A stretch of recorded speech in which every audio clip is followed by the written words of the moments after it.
And if you think you're supreme, and if you have power, and if you're hot, you're not saying nothing till you're iron.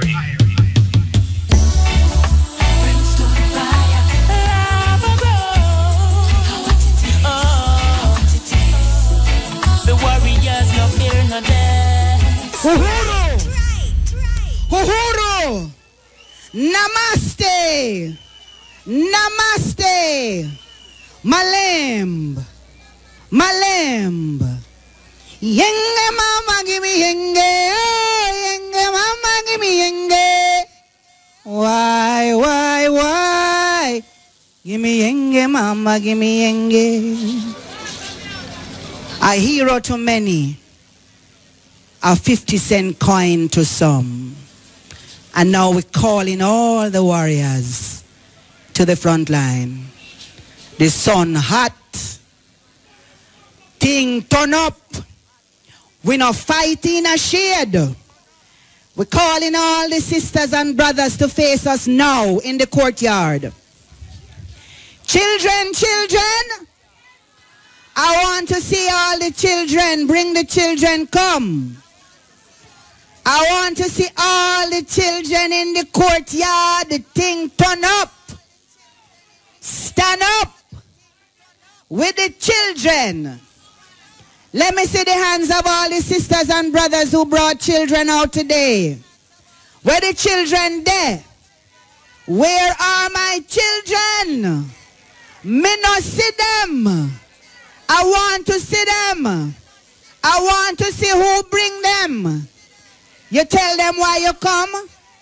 You tell them why they are here. All right. Can we just take 30 seconds and you tell the children why you bring them? It's not a fear. It's not a dance party. I beg you talk to my children, please. And tell them why they are here. I beg you talk to my children, please. And tell them something about Marcus Garvey. I beg you talk to my children, please. And let them understand that 2015 is a very special year to be celebrating the birthday of Mwalimu Marcus Messiah Garvey. It's the first year of the United Nations decade for me and you. People of African descent. I don't see the children. I want to see the children. I want to see the hands of the people who are over 70. Can I see the hands of the living ancestors, please? Over 70. Thank you very much. Can I have your permission to continue? Elders, can I have your permission to continue? Elders, let me see your hand if I have your permission to continue. Thank you, Jumbo. One Africa. One Africa. And a calling all the warriors to the front line. We're going to begin by calling Brother Imhotep Rahu Kemet Ba to lead us in the libation. Give thanks, Sister Jackie. The children need to see this and understand this and understand that we have rituals, we have purpose, we have order. And so everything we do, we introduce our rituals, our purpose, and our order. Children, can you give the elders amongst us a round of applause, please? And can you give your parents who brought you out a round of applause? Give thanks. Asante sana, Sister Amina. Permission, Nana Kefi, to proceed from the elder. Respect. With your permission. Asante sana. Tuau intur inter hu ur. Tuau ank inter. Tuau medu inter. Inter interu inter hu ur. Inter hu ur. Inter hu ur. Inter hu ur. Tuau ank inter. Tuau medu inter. Inter interu. Inter hu ur. Inter hu ur. Inter hu ur. Tuau ank inter. Tuau medu inter. Tuau medu nefer inter. Inter interu. Inter hu ur. Tuau ank mwalimu Marcus Messiah Garvey inter. Tuau ank medu nefer mwalimu Marcus Messiah Garvey. Inter interu. Inter hu ur. Inter hu ur. Matonda tatan zambi mpungu tulendo. Enzituzo tatan zambi mpungu tulendo. Yenge, peace. Yenge, yenge. Matonda tatan zambi mpungu tulendo na simbi entonto. Yenge. Matonda tatan zambi mpungu tulendo za simbi loa. Yenge. Matonda tatan zambi mpungu tulendo za bantu. Zenina muntu. Yenge, yenge, yenge. Matondo tatan zambi mpungu tulendo za mupepe. Yenge, yenge, yenge. Matondo tatan zambi mpungu tulendo za maza. Zenina muntu. Yenge, yenge, yenge. Matondo tatan zambi mpungu tulendo za nentonto. Zenina muntu. Yenge, yenge, yenge. Matondo tatan zambi mpungu tulendo za bakulu muela Kongo. Mwalimu Marcus Messiah Garvey. Yenge, yenge, yenge, yenge. Asante sana. Akim Jalia. Uhuru, uhuru, uhuru. Ashe. Brethren and sistren, the philosophies and opinion of Mwalimu Marcus Messiah Garvey is a Bible. Each and every one of us should try to get a copy of that Bible. Marcus loves we, this I know, for his Bible tell we so. You and me, black family, will prosper in unity. Yes, Marcus love we. Yes, Marcus love we. Yes, Marcus love we. His Bible tell we so. Blessed love. Ashe, Santa Sana. Ashe. Ashe. Ashe. All right. I'm calling all the warriors to the front line. But I want the warriors who are going to blow the abeng just to come backstage, please. Now. And then I'm also asking the Port Morant Kumina group to come backstage now, please. So we want the abeng blowers. They're backstage now. Let me see on our hand. Give thanks. All right. I want you to come up on the stage now, Mr. Abeng blower. And then I want to see the Port Morant Kumina group. Can we not hit you now? Right. We have moved the program. So where the children? There shall come a time when these children and those dressed in rags who litter the streets, who know the crushing mastery of poverty and the curses of dirt and slovenliness, shall walk with heads erect, proud owners of a new world, masters of themselves, admitting no inequality, feeling no inferiority, only a great humility and wonder for the destiny that shall be theirs. And we say, Ashe, Ashe, Ashe. And all the parents and the aunts and the uncles and the sisters and the brothers who commit to making that reality in our time, we say, Ashe. Ashe, oh. Now we agree, and so let it be. I share. All right. I hear a brother saying we need to let the children know what the abeng is.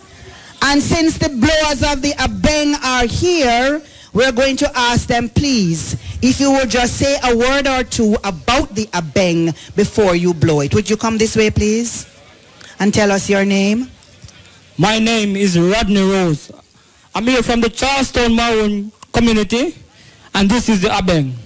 The abeng is made from a cow's horn. It is the first telephone ever. The first telephone ever. It was used back then by Kwao, Kojo, and Nani to communicate to overthrow the British. It echoes from mountain to mountain.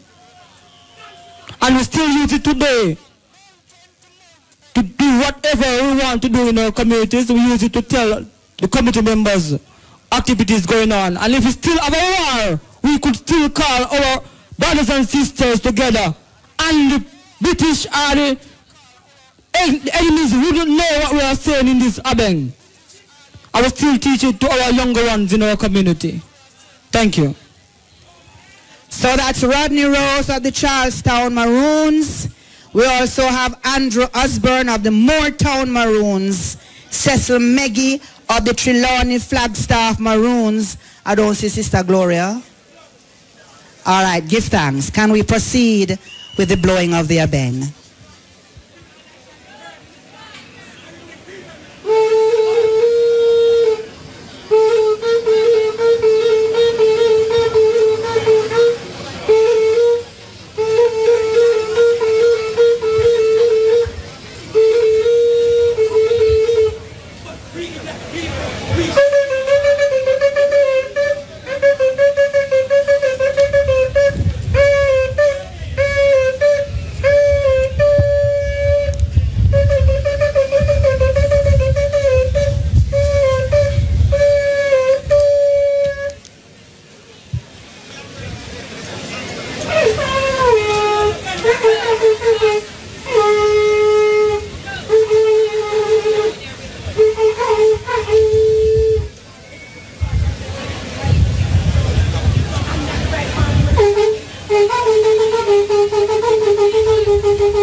Commit ourselves to many things today on this very special celebration of the anniversary of the birth of our first national hero, international statesman, warrior, liberator, Marcus Garvey.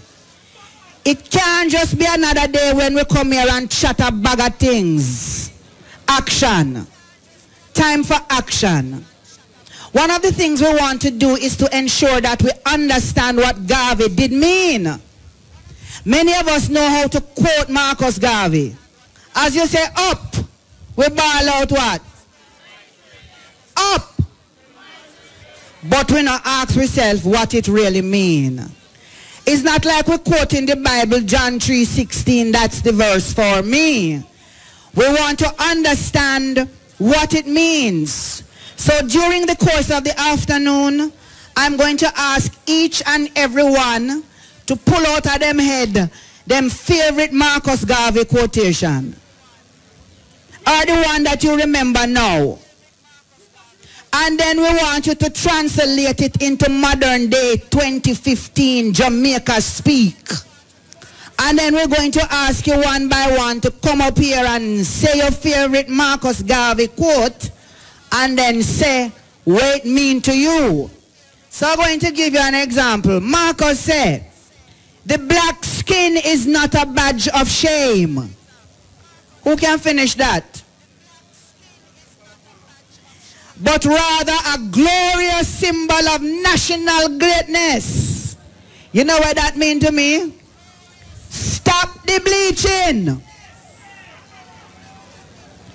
Plain and simple.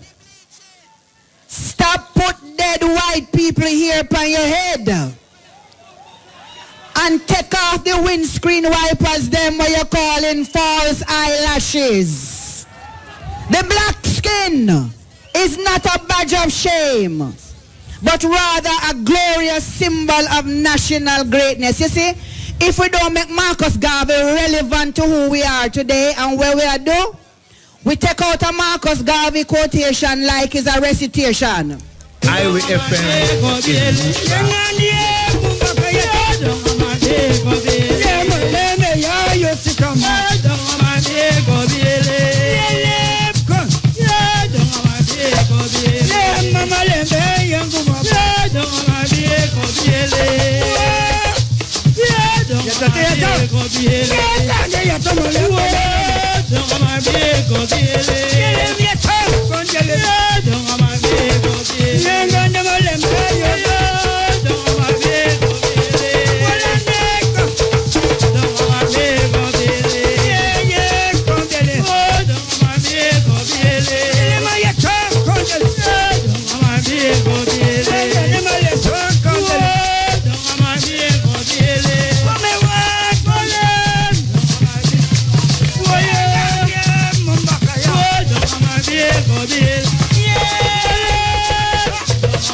Kodiongo yese baba takona ye mumbaka yo kodiongo o bata takona yele toma kodiongo ya mumbaka yosika yo kodiongo na wala ne toma sika kodiongo kodiongo na mumbaka ya yalango ya wala me yo kanga yo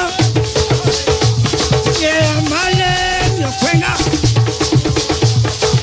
Toba yeto yo kwenga kyande mala kojo na wandi ye ba kojo mubaka yele ya baba na mubaka yo yeto ye male me yo gango baba yande ya yo lo ya baba mubaka yele lo yeto ya baba na sikaguma sita ya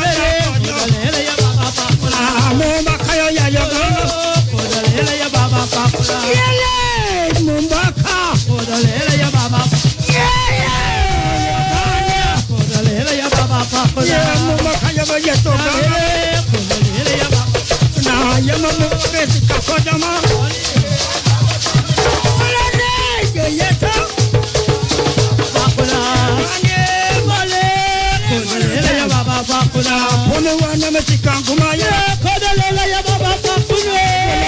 Makayala. Kodalela ya baba pakuna. Oye. Yeto yeto. Lele. Kodalela ya baba pakuna. Kodalela ya baba pakuna. Oye. Kodalela ya baba pakuna. Wala meta maleme kana ma. Kodalela ya baba pakuna. Mbaka. Kodalela ya baba pakuna.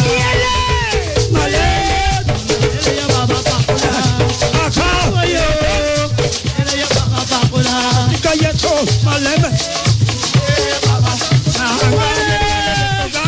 Lele ya baba pakuna. Lele kodalela ya. Kodalela ya baba pakuna. Oye kodalela ya baba pakuna.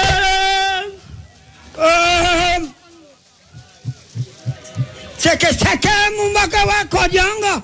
Maleme. Ya to maleme sikabada kodyango. Miyala. Enganga ye maleme bada yeto ba yeto. Enganga. Seke sikabada kodyango. Yeto. Lale maleme bula lele bula. Yeto.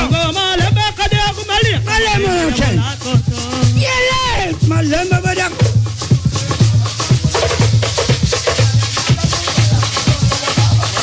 No, seke.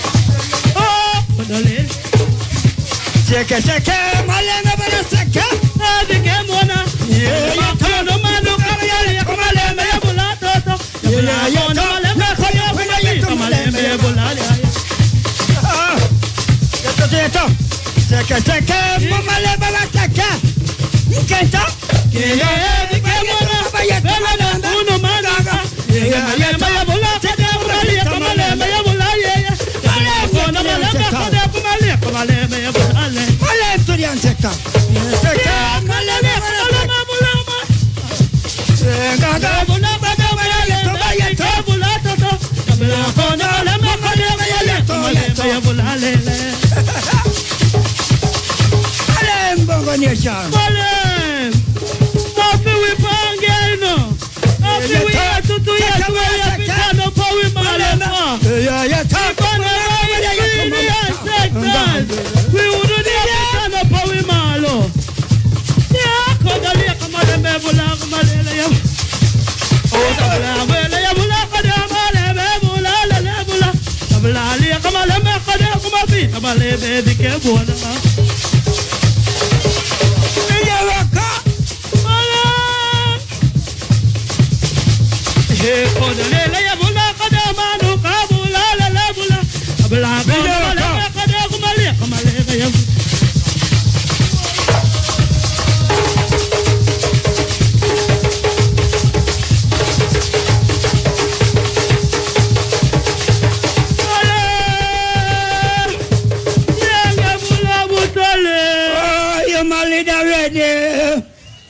Married already, a sable and condo walk all night. Oh, you're married already. You're married already. You're sable and condo mubaka. You're yet to walk yellow road. Call on me. Yeah, no call on me name. Italian Pio Mumbaka. You call on me. Oh, married already. You're married already. Yes, you're married already. You're gonna Mumbaka. Yeah, maleme yeto. Let's take a moment. Maleme yeto. Yeah, maleme yeto. Bula bale. Yeah, bula le kaya bula kade maluka. Ale yeto. Bula kona maleme kade maleme bula le bula.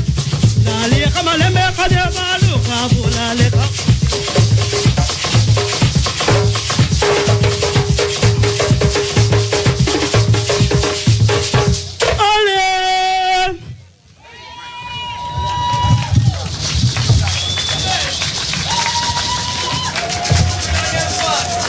All right.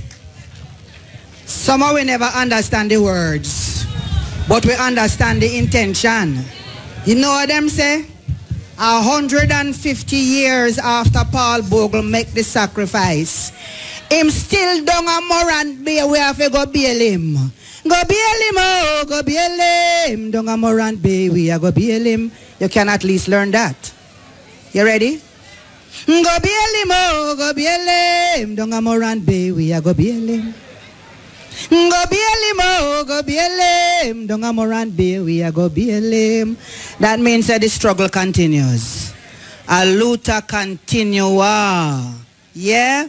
We not just want a statue and a face pan of money. We want the living thing. Real life liberation we are deal with. All right? And I know we're going to be informed of what the plans are to mark the 150th anniversary. But just so we know that on October 11, what date me just say? All roads lead to where? Then I must Morant Bay where I go, because we are going to bail him. Go bail him, oh, go bail him. Down a Morant Bay, we are go bail him. Go bail him, oh, go bail him. Down a Morant Bay, we are go bail him. Give thanks. Give thanks. Where the hand them there? The two hand them can't come together. The two hand them I keep my list. No man, that's how we do it. All right. One of the things our children don't know about Marcus Garvey is that he was a great poet. He wrote hymns and he wrote poetry. So we're going to look for some of the poems that Marcus Garvey wrote. But one of the things we do to honor Garvey is to salute him also in poetry. And so, yes, the children them can come out of the sun now. Yes, but you must listen still. You hear? They have been wonderful. Clap them. Some of them don't even want to leave. But if you want to go in the shade, you have permission. Right, children? Clap yourself for being such great little warriors. You're pioneering spirit. So, in this segment, Cherry Natural is in the house. Me say Cherry Natural debout. Concrete Raja Asphalt debout. All the poets of the Running African family are here. Clap them. And we're going to be hearing from some of them in this segment of poetry that we dedicate to the honor of Marcus Messiah Garvey and our commitment to continue until final victory. Brother Tekla Mekfet will start this segment. Hail, Brother Tekla. You not reach beside me yet. And he's going to be followed by Roger Hasfall. And then I will introduce the other two poets. And Tekla, we're ready for you. You can use my microphone if the one that gives trouble, Tekla. Tekla, come and take my microphone, because we're working to time and we want to keep it tight. Hail the United States of Africa. Can we put our hands together and welcome Brother Tekla.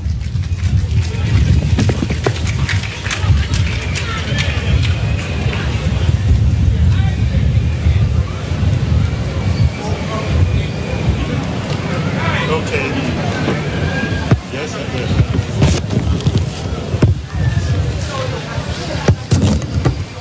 Hello there. Hey, Rastafari. Can you hear me? Okay, cool. These are serious days, and I'm not an entertainer. These are serious days, and I'm not an entertainer. Marcus Garvey writing what is called poetry is not a plaything.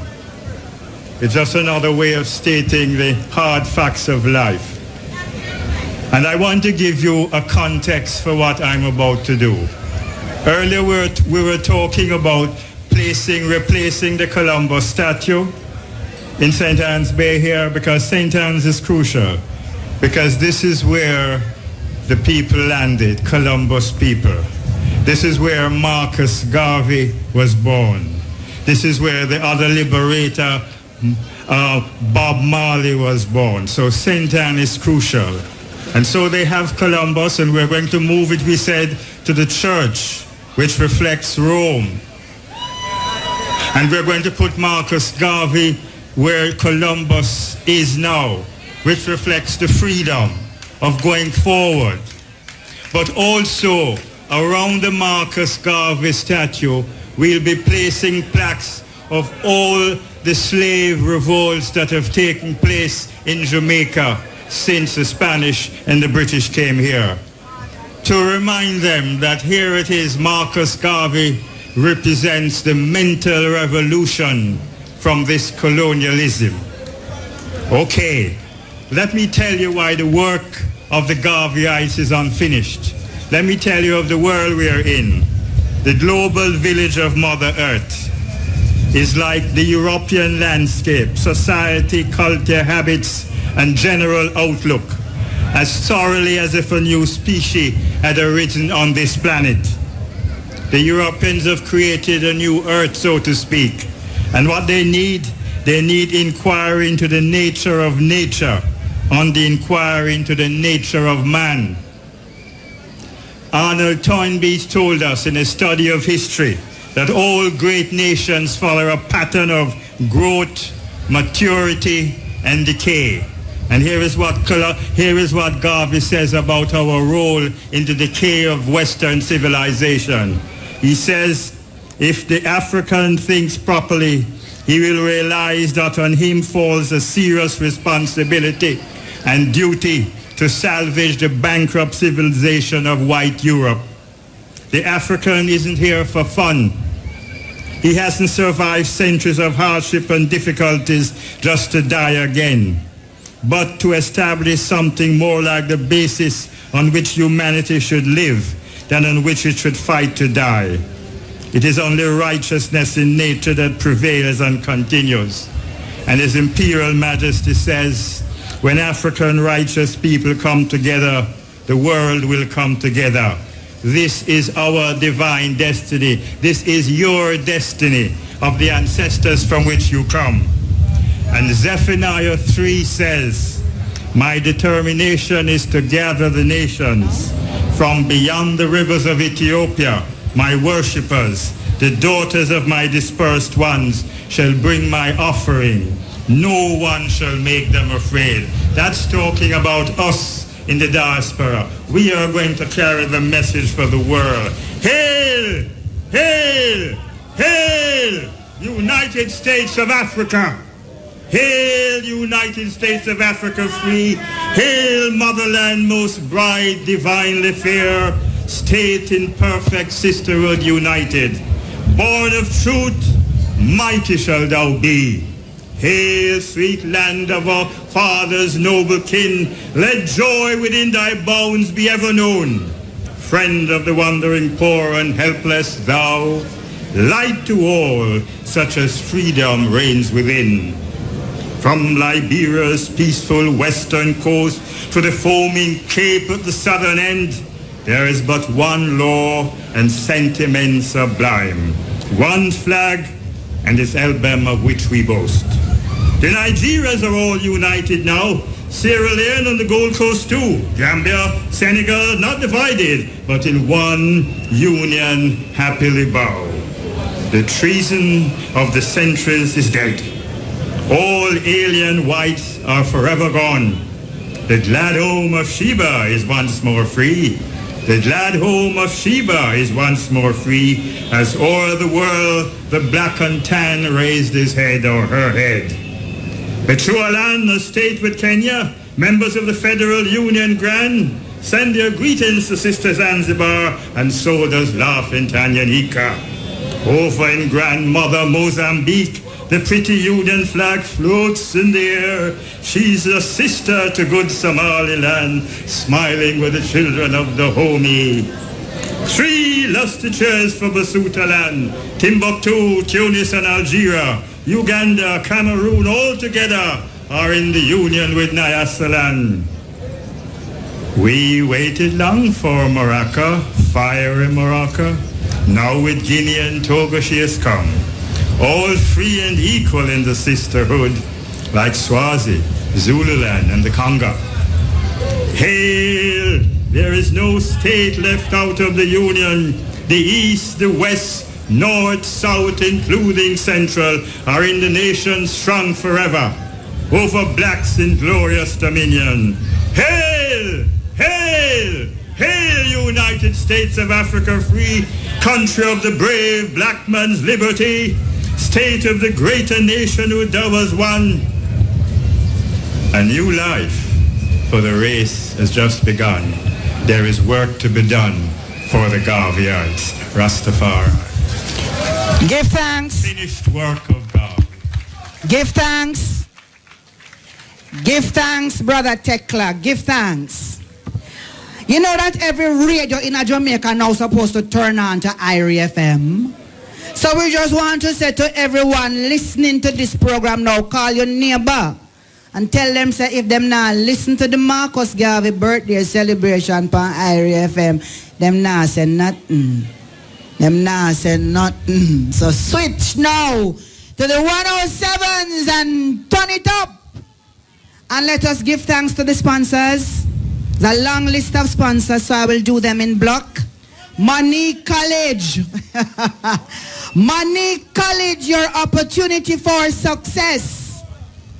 The Lexus Pharmacy at Petcom Ocho-Rios, open every day, including public holidays. Island Dairies. Island Dairies is Jamaica's best. Brown's Dry Cleaning, Laundry and Laundromat at Salt Spring Road. We keep people clean. Adwan Nutrition. For life, let your food be your medicine and your medicine be your food. And ours United and Mind Power Records promoters. So those are the first set of sponsors that we want to acknowledge. I wonder which part Roger has fallen there. Yes, Roger, you have to step up now. So while Roger coming forward, I'm going to do another Marcus Garvey quotation. Something else when Marcus said. And then we are going to translate it into 2015 and see if we know what it means.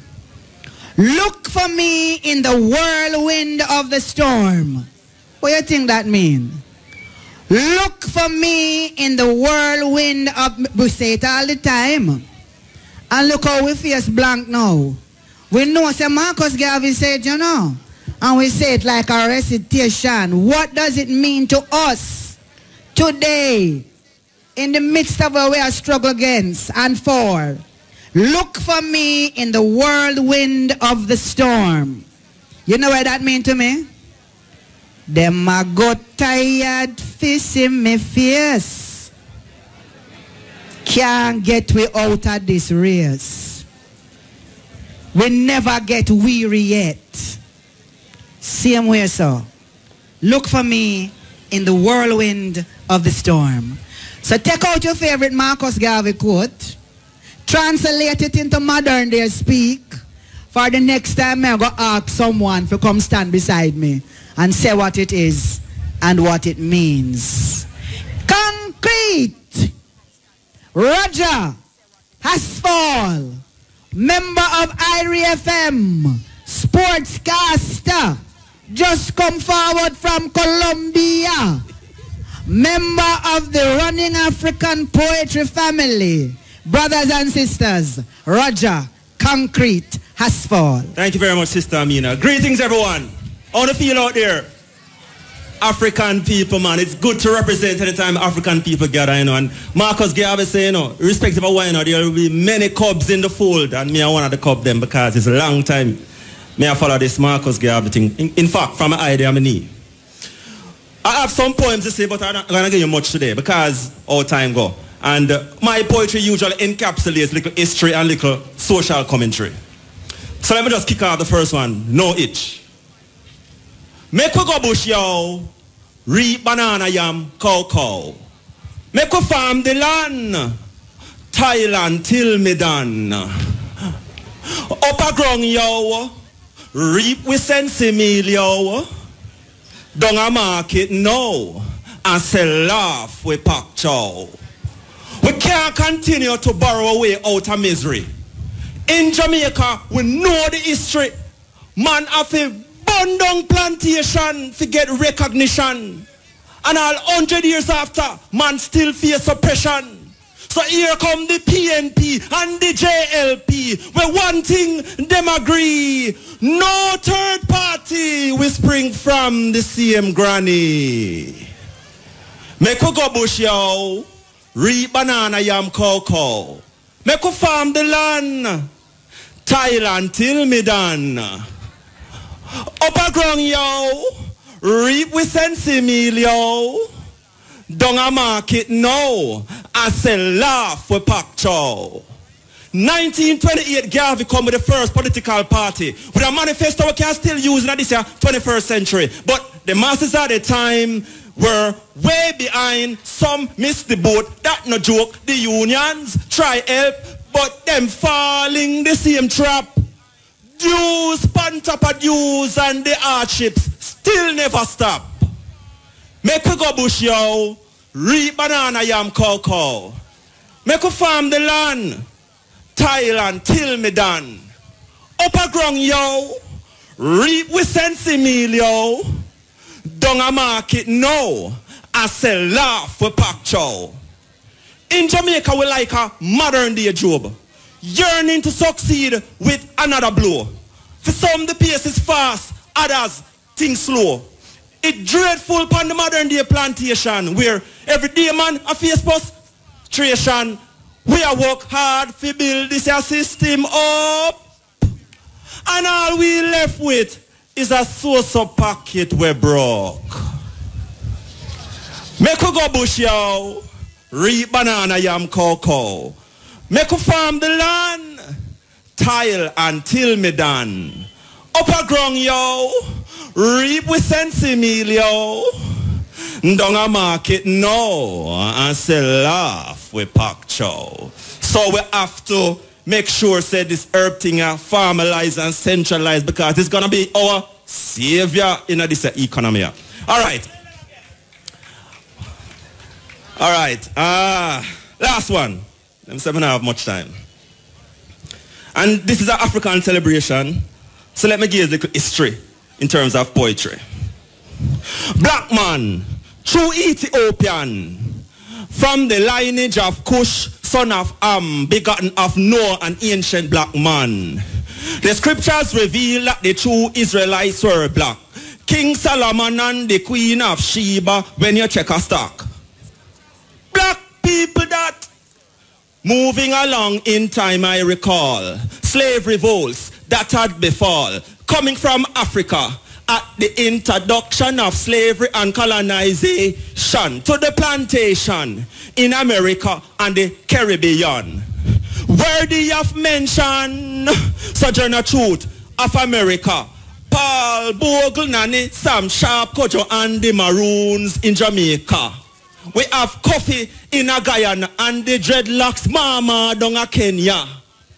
Toussaint and Bookman in Haiti, His Majesty and the Ethiopians against the fascist Mussolini. The Angolan struggles of the 70s plus the Zimbabwean struggle of the 80s equals apartheid. Crash in the 90s. Early 20th century. Prophet Marcus, Mosiah Garvey, inspirationalist John the Baptist proclaimed Africa so clear that we should have looked to the east for the crowning of a king because the days of redemption are near. And as long as we are living in an inferior position, revolution will always be an inevitable operation, as we will always be seeking redemption, reparation and repatriation. So now that black people is rising up, declaring fundamentalism is a must, and we reflect on the American, the Asian, the Cuban and the Angolan revolution. We see thousands died, we see thousands fled, and we see revolutions where blood run, but we still see some where blood not shed. Garvey, Garvey, Garvey, Garvey, Garvey, please come and rescue we. Marcus, Mosiah, Garvey is like them still away in a captivity. You teach one God, one aim, one destiny. Man for unite and in unity, but the oppressors them don't divide we. That's why we want you come liberate we. Jah give you the power of authority and they use it intelligently. You use Jaja axe to chop the big tree by teaching us about with sovereignty. Up, you mighty race. Those words he use and deals with his case. You can accomplish what you will from time immemorial. And we can still African fundamentalism is a must. You know, in Jah we put our trust. You say, we put free race first. We love you like how we love food, Marcus. Yeah. Thank you very much, everyone. Roger. Concrete. Asphalt. Roger, you know how me feel, you know, Garvey doing work. Garvey doing work, you know. And we now go just sit down and say, Garvey, come rescue me. Not true. We will get up and rescue ourselves. We will get up and fight. Give thanks for Roger Asphalt. No, me can't hear me people. The people them who are listening to Irene are things and no one in the courtyard. For we so quiet, we weary. And also we do this thing. We take up space. We make them know say we there. Oh, you mean sun hot? You know how far Nanny walk in at the sun hot? Where do you about sun hot? Nanny walk from Portland. Go, sun never so hot. The struggle must never so hot neither. All right, little son, you know how far Paul Bogle walking at the sun hot? 45 miles. Same way. And we are saying, look on the little one them stand up in at the sun hot. And some big people are ball out about sun hot. Can we give thanks to Total Tools? Main Street, Ocherias, Port Antonio, Portland, and Slipe Road in Kingston. Can we give thanks to better wheels, better service, better prices? Noranda Bauxite, Marvelous Water, Lifespan Spring Water, Share the Life, Bullhead Mountain Spring Water, Just Natural. And by the way, can we just ensure that we keep hydrated? Me know say the sun hot. Drink plenty water, you hear? Rather, People, Land and Opportunity, Tingles Distributors, the Jamaica National Agency for Accreditation, and Starlight. Can we put our hands together for the sponsors, please? Yeah, man, black people know how to set hands. Kishima Francis is in the house. Sister Cherry Natural, I want to do something out of the box. You want to come up here? Yeah, man, come on with the bring the poem, come, Sister Cherry. One Africa. What is the theme? One Africa. And sometimes we must speak with one voice. Like all when I don't talk and Sister Jackie start talk, them I go say, me hear that already. And who did say it again? Not true. Yeah, man, we must speak with one voice. So we are going to try a thing. Can we welcome the sisters, please? Sister Kishima from Irie FM Ferry Station and Sister Cherry. We're going to ask them to speak with one voice. They've never rehearsed it like this. So we're going to ask Sister Kishima to start. And when she finish, Sister Cherry must just say a poem like say the same poem she has said. And then Sister Kishima, you say your next poem like the same poem you say. And then Sister Cherry, you just round it off like the same poem you say. One Africa, one voice. Can we welcome them, please? Yeah. Really rocking it. Ready, Cherry? Yeah. This one is called Faded Shades. Have you seen or faded black men and women? No confidence, hence the nonsense.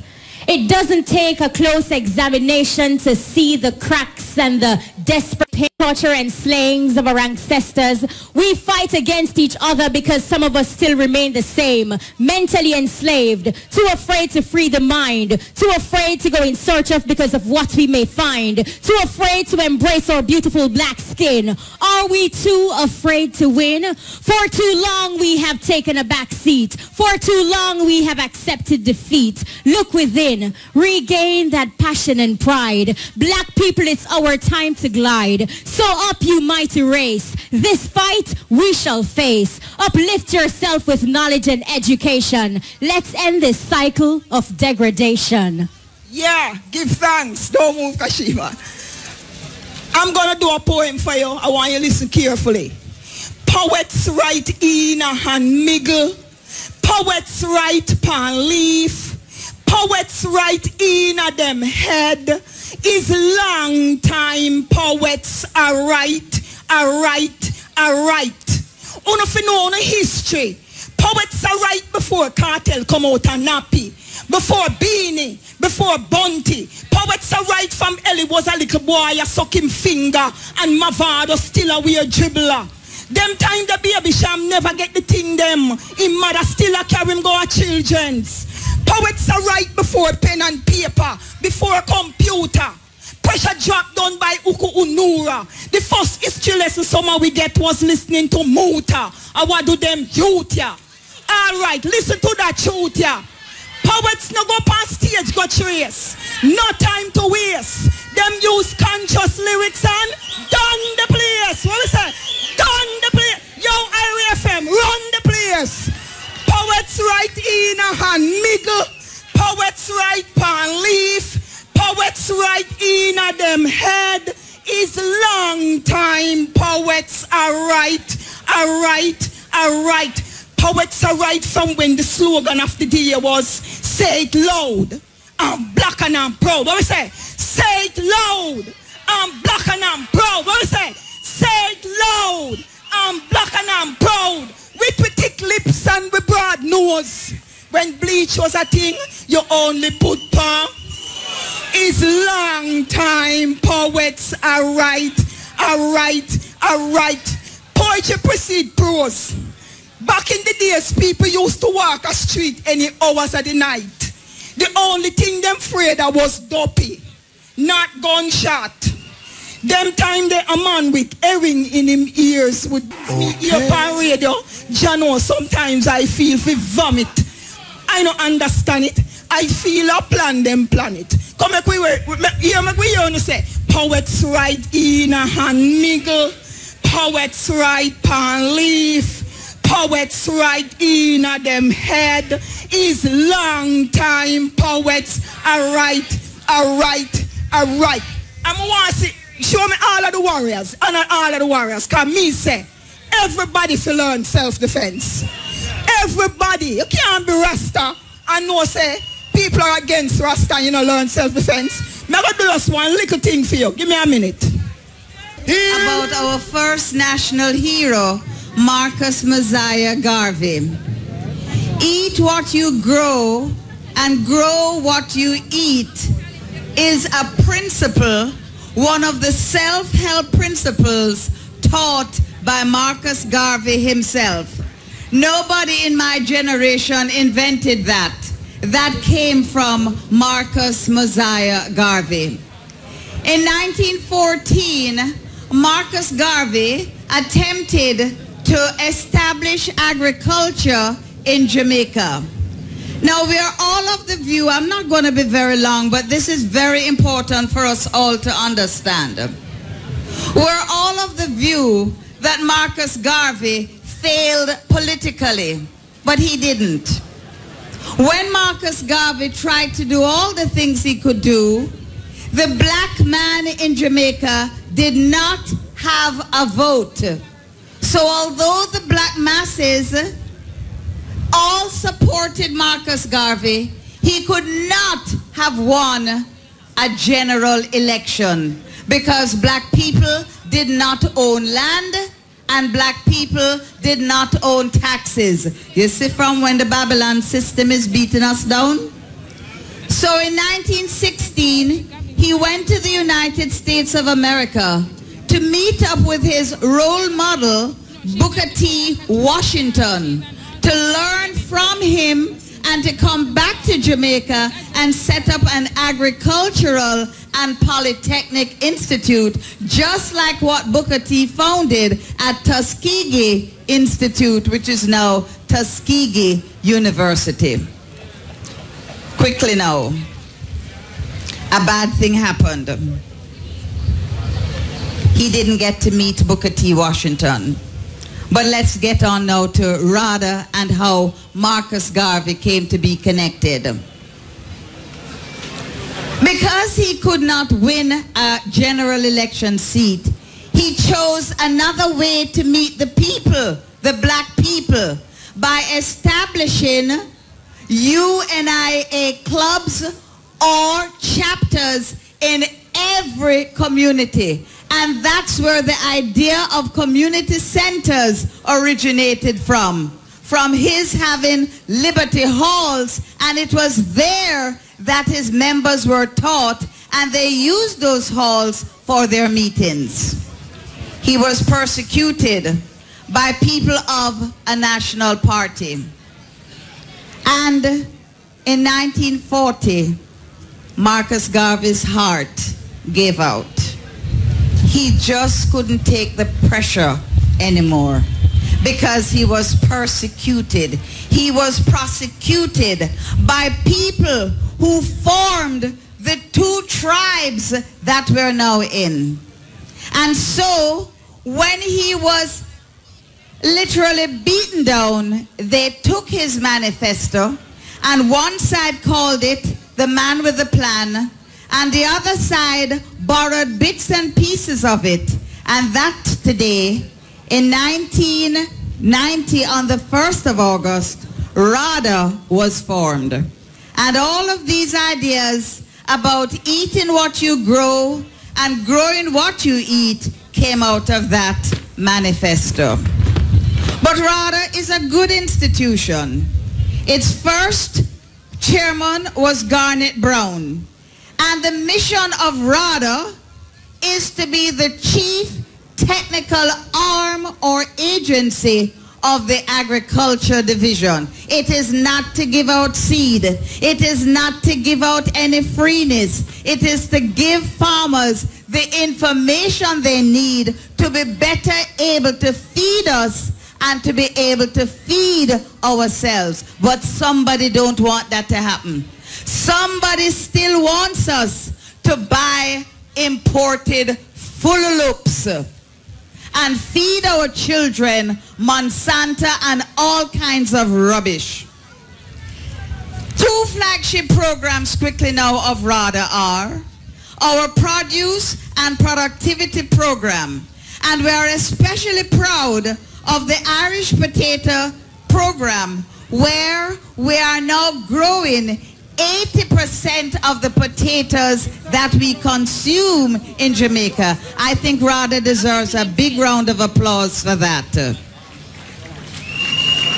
And then there is the ABIS system, which is the agribusiness information system that registers all farmers. I'm going to find out if ganja farmers can get registered under this program, because you must become registered to get all the technical information to grow every type of crop, including cannabis or marijuana. And so we're able to provide other services as well. And there is a host of international organizations that RADA is also affiliated with, as well as the local ones. So RADA is playing a very, very crucial role in carrying on Marcus Garvey's plan and his manifesto that we must unite. He believed in the cooperatives, and that's where the PC Bank came from, the People's Cooperative, because black people could not set foot into Barclays Bank. And Barclays Bank today is called National Commercial Bank. Anything change yet?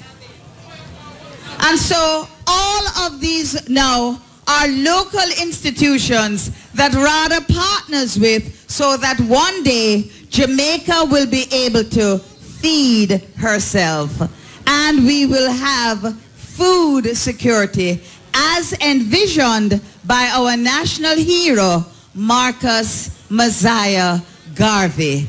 Everything begins with Marcus. But they took his plan and they did whatever they wanted to do with it. But he started it. He could not win the vote because universal adult suffrage did not come to Jamaica that allowed ordinary Jamaicans, black folks like you and me, to vote for the first time in 1944. And Marcus was dead from 1940. But who did persecute him did have the plan. Thank you all very much. Give thanks. Sister Valerie, you know if you talk in a code, you know, man. You have to call name. What kind of codey thing about one party and another party and somebody? You afraid for call name? Yes, ma'am. You're afraid you're going to lose your national honor? No. What? Because them not giving none whether we talk or not. Clap Sister Valerie, me now wind her up. I only want to say this. It never occurred to me that Marcus Garvey's name and the word failure could be mentioned in the same sentence. No. Not around here. We are not to do it again. Nobody inside here so no believe that Marcus Garvey failed at anything. ISIS? Marcus Garvey is a winner. We never hear that word yet about Marcus Garvey. Kill, cramp, and paralyze. Give thanks, Sister Valerie. And that is why it's so important that we educate ourselves to the truth about Marcus Messiah Garvey and stop listening to lies and propaganda. And stop repeat it, because we never did hear that word before. Give thanks. All right. So now, who ready with the Marcus Garvey quotation? For tell me what it mean in a 2016. Me no understand, my people. We love beat with chest and call out what Marcus Garvey did say. And now we find that we really don't understand what Marcus Garvey did mean. So today we want to commit ourselves, not just to saying, repeating what Marcus Garvey said, but to make sure that we understand what Marcus Garvey did mean. So can I do a quotation, please? And then we see if we can translate it to modern day. Marcus Garvey said, Africa has become the big game of the nation hunters. Today, Africa looms as the greatest commercial, industrial, and political prize in the world. What that mean to anybody out there? Eh? Me can't hear you, my brother, come. African people are the highest. Upon creation. And we stay there so. Alright. You want me to read it again? Africa has become the big game of the nation hunters. Today, Africa looms as the greatest commercial, industrial, and political prize in the world. You want to hear what that means to me? That means that we must ask, uno no see where China are do down there? Uno no see where China are do down there? That means we must say call Angola. Yeah, man. Same way so. Unless we can translate what Marcus Garvey said from that time in a few words into how we understand it in a today time, in our word and our situation, we're not going to move much further. So we have to educate ourselves so we can move forward. Give ourselves a round of applause. That means that we are committed to playing our part, to doing what needs to be done. There is a very powerful sister in the house. All the sisters and brothers in the house are powerful. Clap them. Powerful clapping. We want to clap all the powerful entrepreneurs under the tents, selling craft items, clothes, things from Africa, food, entrepreneurship, economic security. Clap them. But this is a particularly powerful sister that I am referring to. Her name is Raquel Brown Gaston. Many of us would not have heard that name before, so I'm going to say it again so we can remember. Raquel Brown Gaston. She's a Jamaican, but she live up in the United States of America. Right, that's how she they know. She's an attorney, a law professor, an author, a screenwriter, a motivational speaker, a publisher, and a movie producer. Raquel has already produced one movie. When I was asked to speak on the theme of One Africa, it gave me pause. As I asked myself, is there another Africa? I chuckled as I reminded myself that the concept of one Africa doesn't pertain don't go. to that physical location that covers 6% of our planet's total surface and 20.4% of our planet's land area. It does not pertain to that physical location on Earth that is home to 54 countries, 1.1 billion people, and an estimated 1,500 to 2,000 languages. One Africa is far more reaching than those limited perimeters.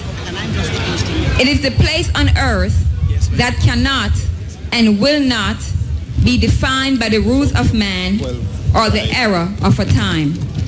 As the concept of one Africa resides in our spirit, in our walk, in our talk, in our actions, and in our beliefs. The belief that you are uniquely great, the belief that you are powerful, that you are loved, that you are cherished, that you are not only wanted but needed in this life.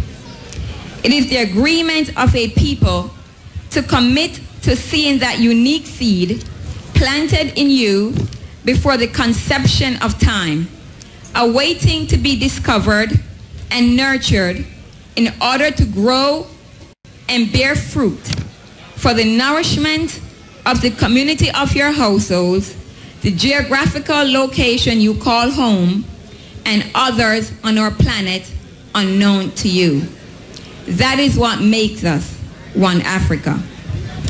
Whether it is the seed of reggae music, jazz, rhythm and blues, ska, or hip-hop, whether it's the seed of education, the world's first university, Timbuktu, birthed in Mali, West Africa, whether it is the 9.5800 meter dash run across an Olympic stage on the continent of Asia, or the voice of our favorite person who spoke the words, I saw before me then, even as I do now, a new world of black men, not peons, serfs, dogs, and slaves, but a nation of sturdy men making their impress upon civilization and causing a new light to dawn on the human race. Ask the greatest entertainer this world has ever known. Ask the woman who now sits at the crack of her dawn, awaiting to be crowned the greatest female tennis player to have ever graced our world. Ask Dr. Charles Drew, the first man to ever perform blood transfusion. But if you're looking for something more sexy, then you can ask Oprah Winfrey, Michael Jordan, Jean-Baptiste Pont, Nelson Mandela, Claude McKay, Dr. Martin Luther King Jr., Harriet Tubman, the Right Honorable Nanny of the Maroons, the Right Honorable Marley Nestor Marley, and of course the Right Honorable Marcus Messiah Garvey. And if any of those are still too far from home, ask the embodiment of one Africa, the greatest person you think you don't know. Ask you. It matters not the garment that hangs from your body, be it a three-piece suit or a dashiki. It matters not the language you speak, be it French, Farsi, or Swahili. It matters not the land, ocean, nor aerial space of your birth, be it Ochi, Mali, or Pali. It matters only your spirit of discernment, the conviction of your faith, when you take a stand to say, I will leave this place better than I found it. When you take a stand to say, I will not be defined by my circumstances or your definition of me, because I am the arbiter of my own destiny. See, some of us become confused because of our surroundings meant only for a temporary stay. The problem is, some of us are like that baby eagle, orphaned, discovered and given to a farmer to be raised with his chickens. The eagle learned to imitate the chickens. He even learned to scrub and scratch the ground looking for worms. He mastered the language of the chicken, the movements of the chicken, the sounds of the chicken. He became lost into something that he was not created to be. So much that confusion hits him when one day he noticed an eagle flying above him. Intrigued by this magical creature, this image of boldness, high expectations, elaborate wings, he naturally inquired as to what it was, not realizing that he had the same DNA makeup of this awesome creation, thus making it possible, thus making it natural for him to emulate that mirror of greatness. The eagle asked the question, what kind of animal is that? So graceful, so free. The chicken said to the eagle, oh, that's just an eagle. But don't worry yourself about that. You will never be able to fly like that. That eagle did what many of us do. He accepted that false reality, that lie. He owned that spirit of inferiority, put his head back down in the dirt, and get back to what the system in which he was raised taught him to do. He scratched that ground and scrubbed for worms too. He died one day, not realizing, not knowing who he was. The concept of one Africa is, as the Right Honorable Marcus Mosiah Garvey stated so eloquently, sung by the Right Honorable Robert Nesta Marley, emancipate yourself from mental slavery. None but ourselves can free our minds. The concept of one Africa is for you not to die a chicken. It is for you to recognize and believe and behave within the confines of the true reality that the flying eagle has come to see, that they may have tried to teach me their language of inferiority, mediocrity, plainness. But my God, I know who I am. I know the lineage into which I was created. I know my reach must be so high that below me there is nothing but air. One Africa is not to help a system dismantle more schools and build more prisons. It is to recognize that melanin that protrudes from your skin is not a determining factor as to who you are, as that too is a simple necessity for survival based on the natural conditions of an environment into which we were created. It is not to create fatherless children and scar mothers. It is not to assist a system by being an overseer every time you stab your brother and sister in the back or place your foot forcefully on the back of their necks, keeping them face down in the ground. It is not the stance taken not to support those who have a dream, that entrepreneurial spirit, but instead walk on by and purchase from another. It is not the lack of educational support at home in such a time when the establishments of prisons are based on the results of elementary school exams. One Africa is not disrespecting your elderly, beating your woman, creating a community that mirrors a chicken without a head. One Africa is about taking your rightful place before God, yourself, your family, and your community. Don't you know that that a tree without roots is bound to die. The situation we face is not that we have no roots planted. The situation is that despite our tree with strong roots, still we die. I believe that the two most important days in a man's life are the days of his birth and the moment he recognizes the seed planted within him, thus creating his rebirth. One Africa. Discover your seed. Water it. Feed it. Give it sunlight so you can become the fruit, the eagle for which we all have been waiting. The survival of civilization depends upon it. The person unknown to you who is awaiting for that moment when your lives cross paths, causing your collision to have an impact upon him or her, depends upon it. Know who you are. A people, a nation, a house divided can never stand. I end with the words of the man we're here to honor and celebrate. A man who knew his self-worth in the midst of betrayal, animosity, and disappointment. Words, I believe, sums up One Africa. That mental space, that spirit of resilience and conviction to help your brother man and your planet home. The ends that are selfish will take you no further than yourself. But the ends you serve that are for all in common will take you into eternity. If you have no confidence in yourself, you are twice defeated in the race of life. But with confidence, you have won even before you have started. Be the eagle that is already prescribed in your DNA. Be great. Be One Africa. Thank you. Thank you, Sister Raquel. Good luck with the next movie. Give thanks. And we never get weary yet. We're down in the valley for a very long time. And we never get weary yet. Only more skillful, my brother. You're dead there with me. Only more skillful. From Morant Bay to Negril Point. Let me see the sisters and brothers who come in from St. Thomas. Paul Bogle Pickney. Give thanks. Portland, Nanny Pickney. Me mustn't call.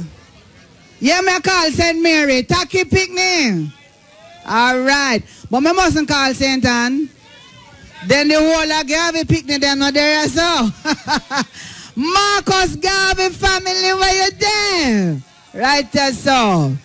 Let me see the sisters and brothers who come in from Trelawney. Young people, where you there? St. James, where you there? Westmoreland. IRFM, I lick that. The time is brought to you by Petrocaribe Development Fund. Petrocaribe Development Fund, partnering in support of Jamaica's development. 2:15.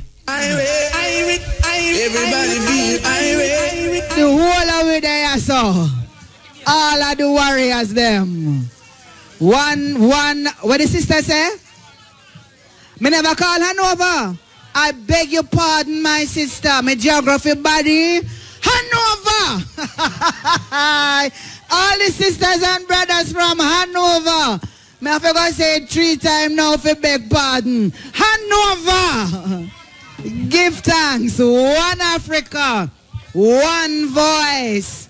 All the warriors are in the house. Can we pause now to acknowledge the presence of and welcome the representatives of the Nation of Islam, Jamaica. Iyah, can we give them a hand? Among them is a special brother, Brother Clive Muhammad. He's the representative of the Honorable Minister Farrakhan. Can we give them, yes, Louis Farrakhan. If you say him whole name, give thanks.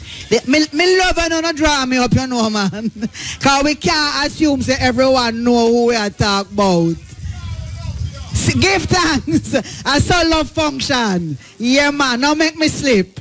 Give thanks. So we welcome the Nation of Islam, Jamaica, and the special representative of the Honorable Minister Louis Farrakhan, Clive Muhammad. A round of applause, please.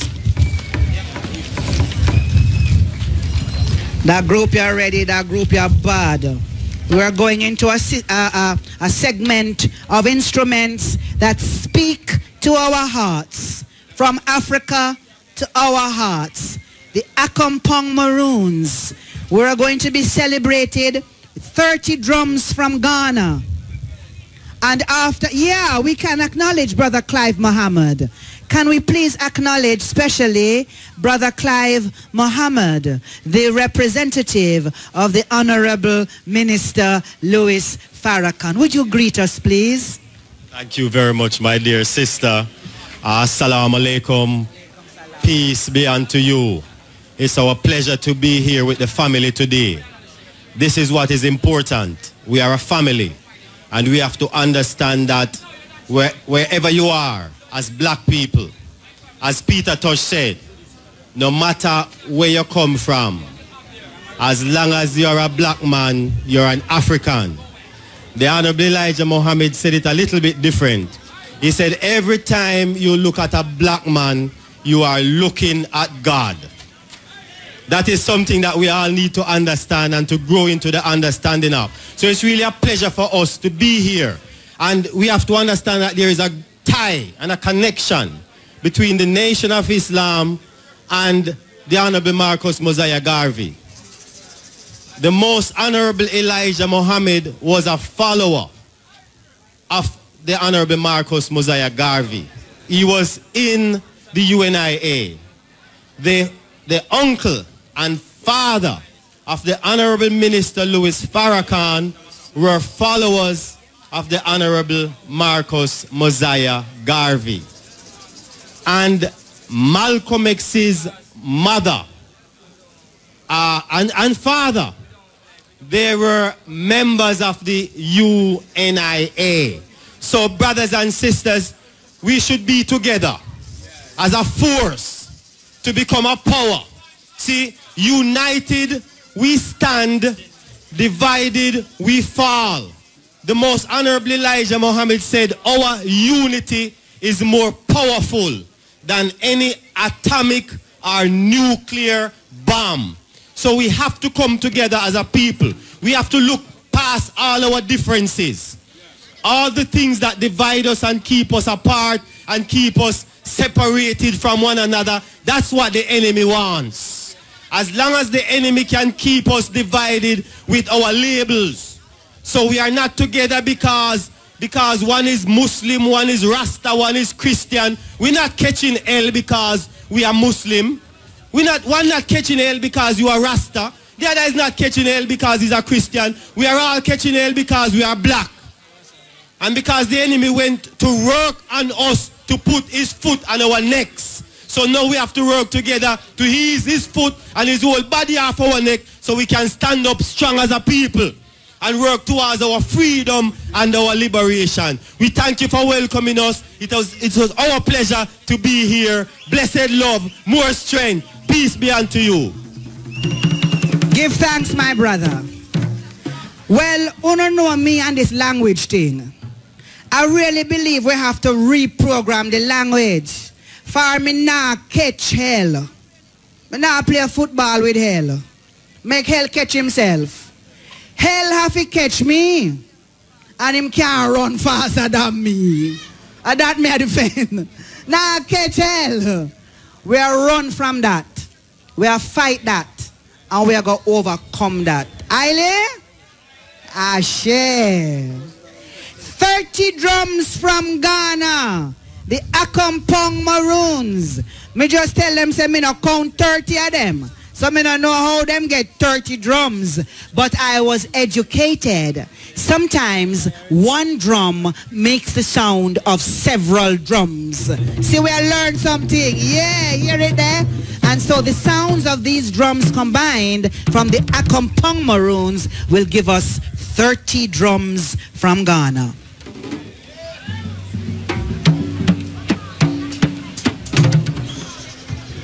Right. And all them other negotiations, what me say? Of thy primordials and thy ancestors of yesterday and today.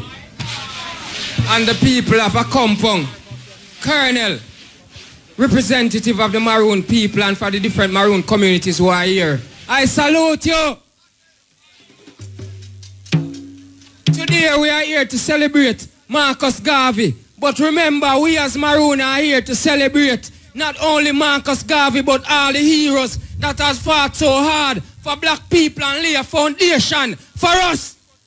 So we talk about Kojo, Nani, Malcolm X, Mandela, name them all. They are all black warriors. Until what they have left, we have put it into practice, make it practical and stop the talking. Then we will have a black nation to work on. Too much lip service. Maroons! Africans we are!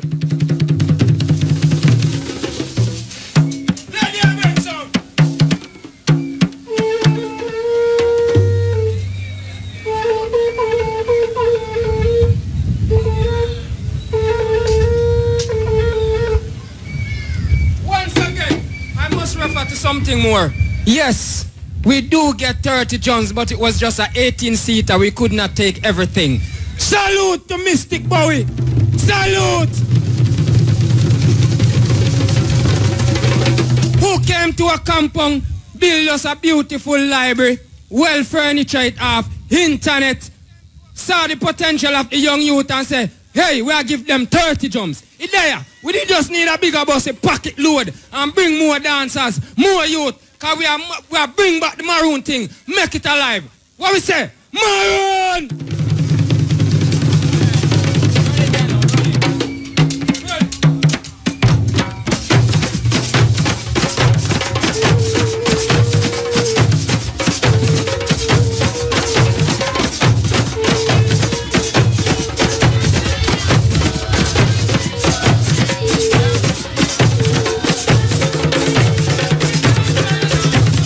Where we gonna do?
go hang.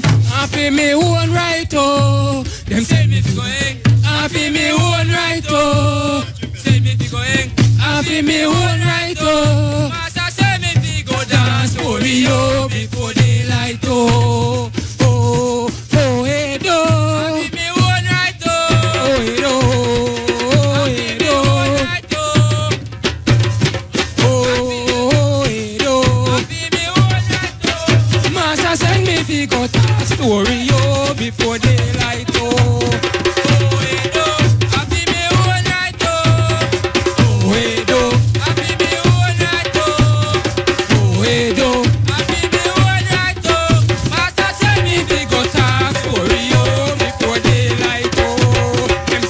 Go hang. You own right, oh. Them send me fi go hang. I feel me own right, oh. I feel me own right, oh. Master send me fi go talk story, oh.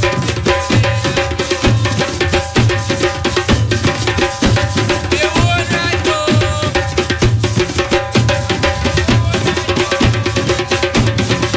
I feel me own right, oh. Master send me fi go talk story.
Give thanks. Maroons, Jamaicans, we thank you all.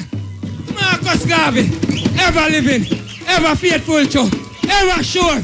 We salute you, Marcus.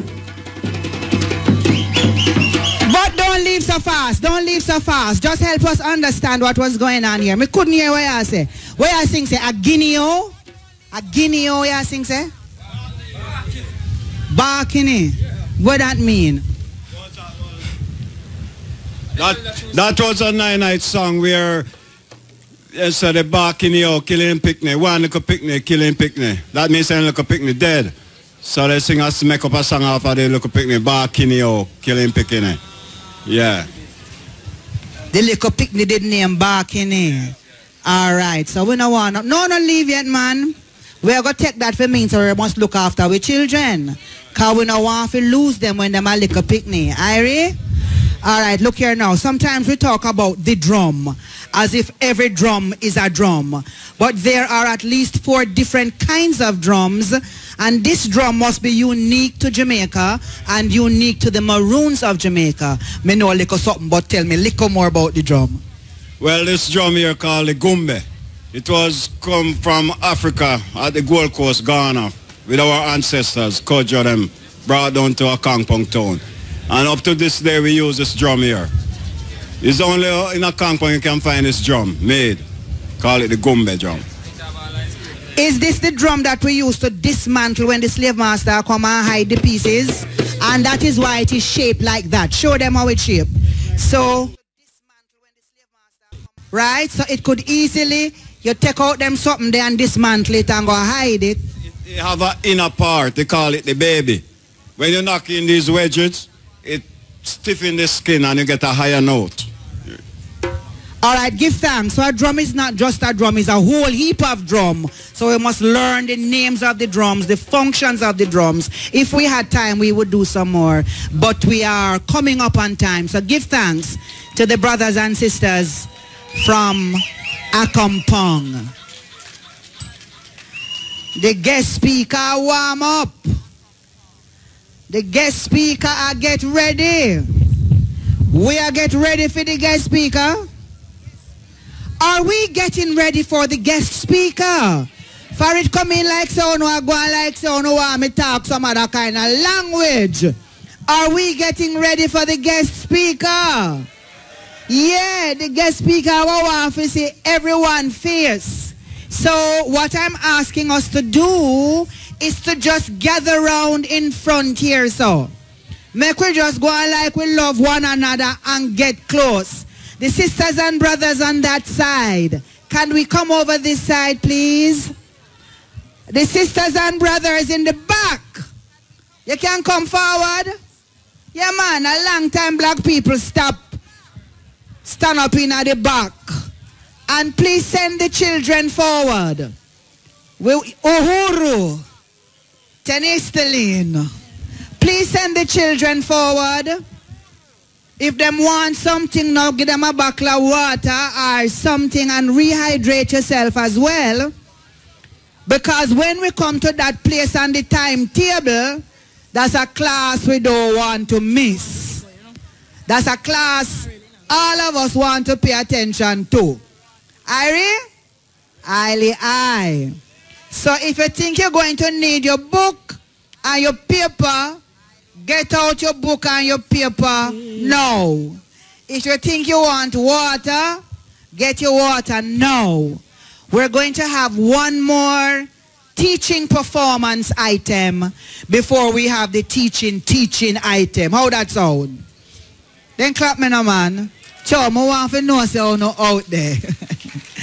And call up your friends and family at home who didn't make it from all 14 parishes and tell them now is the time to turn to which station again? Philly Station.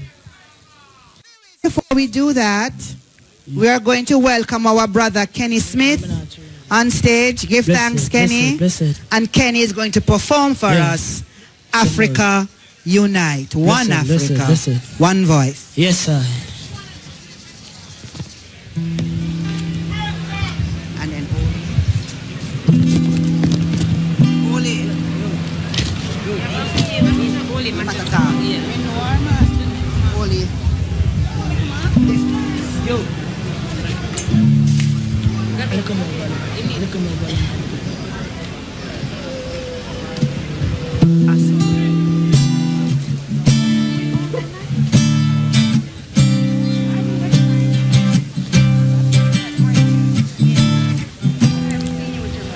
Do you believe in freedom? Judge Allah, Jali.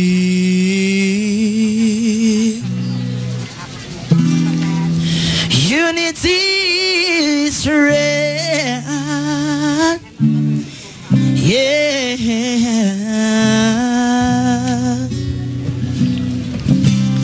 When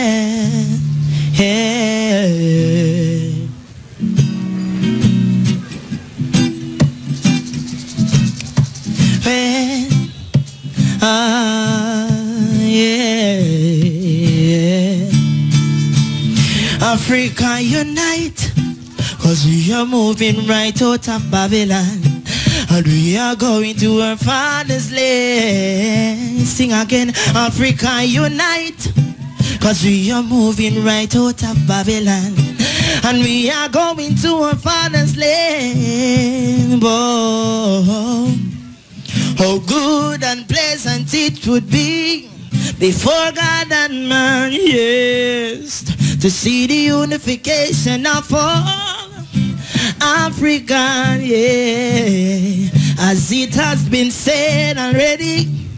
So let it be done. We are the children of the Rastaman. We are the children of a high one. Sing along now. Say Africa unite, cause we are moving right out of Babylon, and we are going to our father's land. Sing again, yes.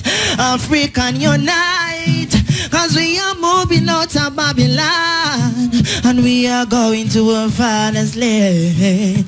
Oh, well, how good and pleasant it would be before God and man, yes, to see the unification of all Africa, oh, as it has been said already. So let it be done.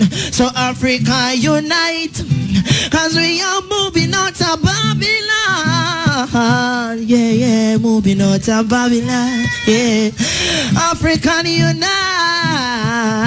Yeah, yeah.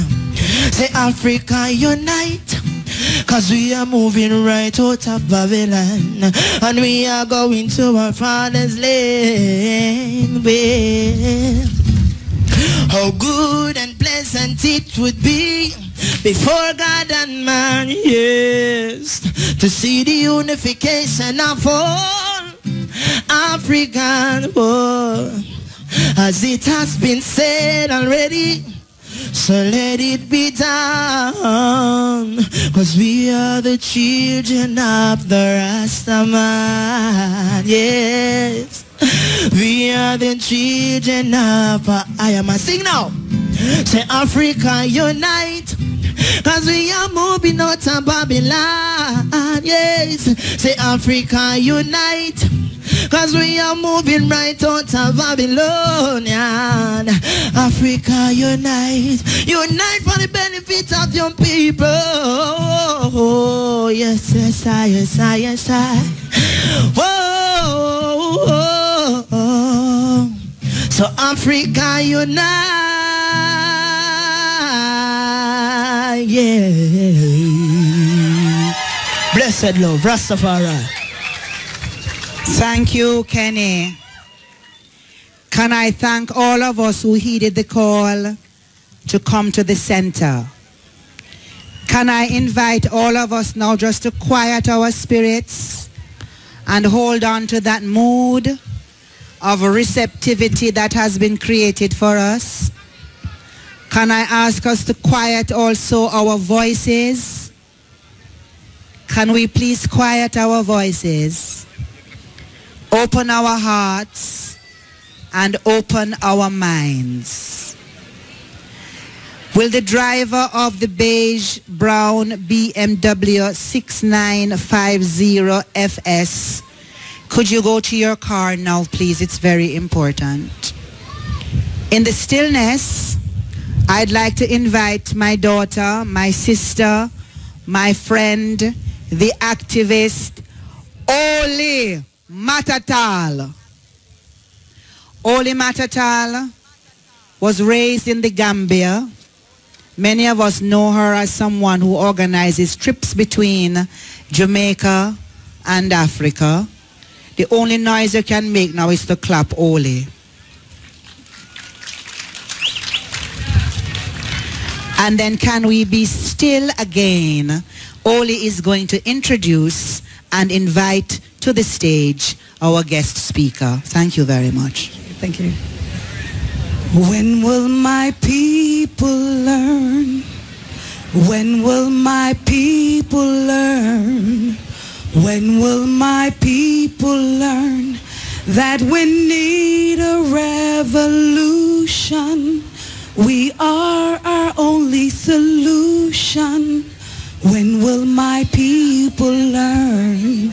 We've been lied on and spied on, whipped on and tricked on, just for the right to live. We've been ravished and raped, and oh how degraded, but still we forgive.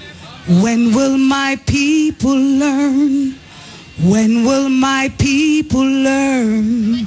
When will my people learn that we need a revolution? We are our only solution. When will my people learn? Uhuru! When I say Uhuru, I want you to say Sasa. Uhuru! Uhuru! Uhuru! My name is Oli Matatal, and I'm originally from the Gambia, West Africa, and Tuskegee, Alabama. And I am a child of Pan-Africanism.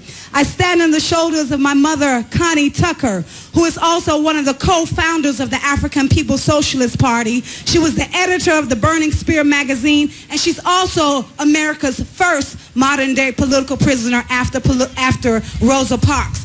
I stand here to introduce our chairman, our Baba, our mentor, our leader, brother, Chairman Baba Omali, Yeshitela, chairman of the African Socialist International and African People's Socialist Party.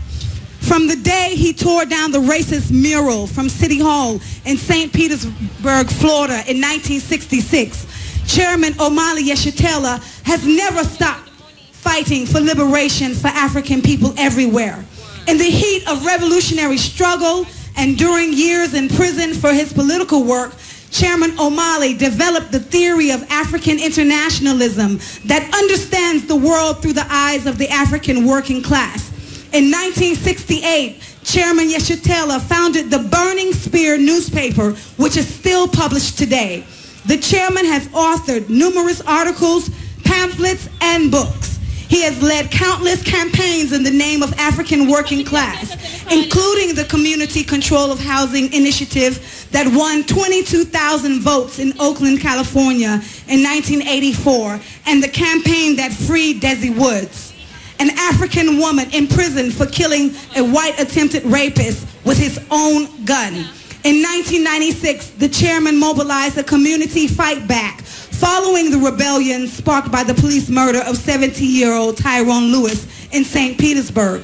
Chairman Omali made reparations a household word with the International Tribunal on Reparations for African People, which was held in Brooklyn, New York in 1982, finding that African people are owed that African people are owed $4.1 trillion. Let me say that again. That African people are owed $4.1 trillion from stolen labor in the U.S. alone. That doesn't include Jamaica. That doesn't include Belize. That doesn't include England. That doesn't include South America. The chairman founded the International People's Democratic Uhuru Movement in 1991 as a revolutionary mass organization to defend the democratic rights of the African working class. Last year, the party launched Black Stars Industries, bringing all of the economic development institutions of the party under one umbrella, creating partnerships with community members. Today, Chairman Omali Yeshitela, as the leader of the African Socialist International, speaks to his growing base around the world and leads the worldwide movement for the liberation of African and African people. My people, Jamaica, the world. Let me hear you say Uhuru Sasa again for Baba Omali Yeshitela. Uhuru, Uhuru, Uhuru, Uhuru, Uhuru, Uhuru.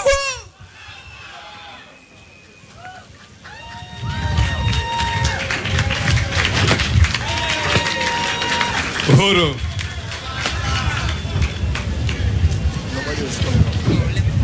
First of all, I'd like to offer my deepest and most profound respect to Sister Kabul and Brother Rahul and Muta Baraka.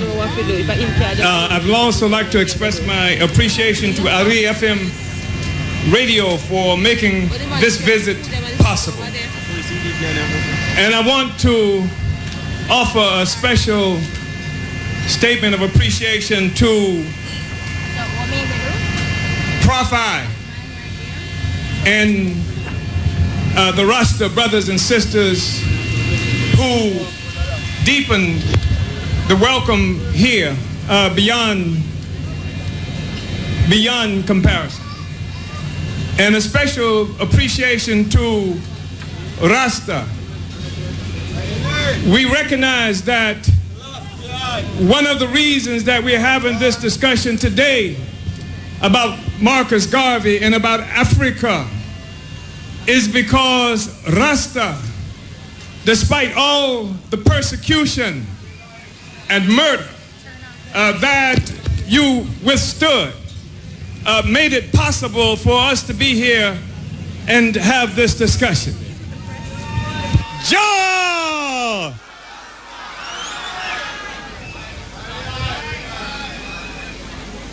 I'd like to thank you for sharing your hospitality and your welcome to me, to my companion, traveling companion, Brother Bruce here, Brother Alex Morley, who is someplace out in the crowd, who is the representative of our movement for the Caribbean, who traveled here from Nassau. I would also like to say that I bring you greetings from the leadership of the African People's Socialist Party and from its parent organization and the leader of the Uhuru movement, the African Socialist International. From the United Kingdom, from those Africans in Sweden and Luxembourg and Norway and France and Germany and Europe, and from Kenya, South Africa, Senegal, Sierra Leone in Africa, and from throughout the U.S. and Canada and North America. We are here today to celebrate the work and the legacy of the most significant leader in modern history. That is Marcus Garvey. We are here to declare that despite the persecution, the slander and imprisonment of Garvey by a host of governments and people, Garvey lives. His enemies, our enemies, have failed. And we are determined to carry on the mission that he began more than 100 years ago. First of all, it is important for us to understand the work of Garvey in the context of today's world.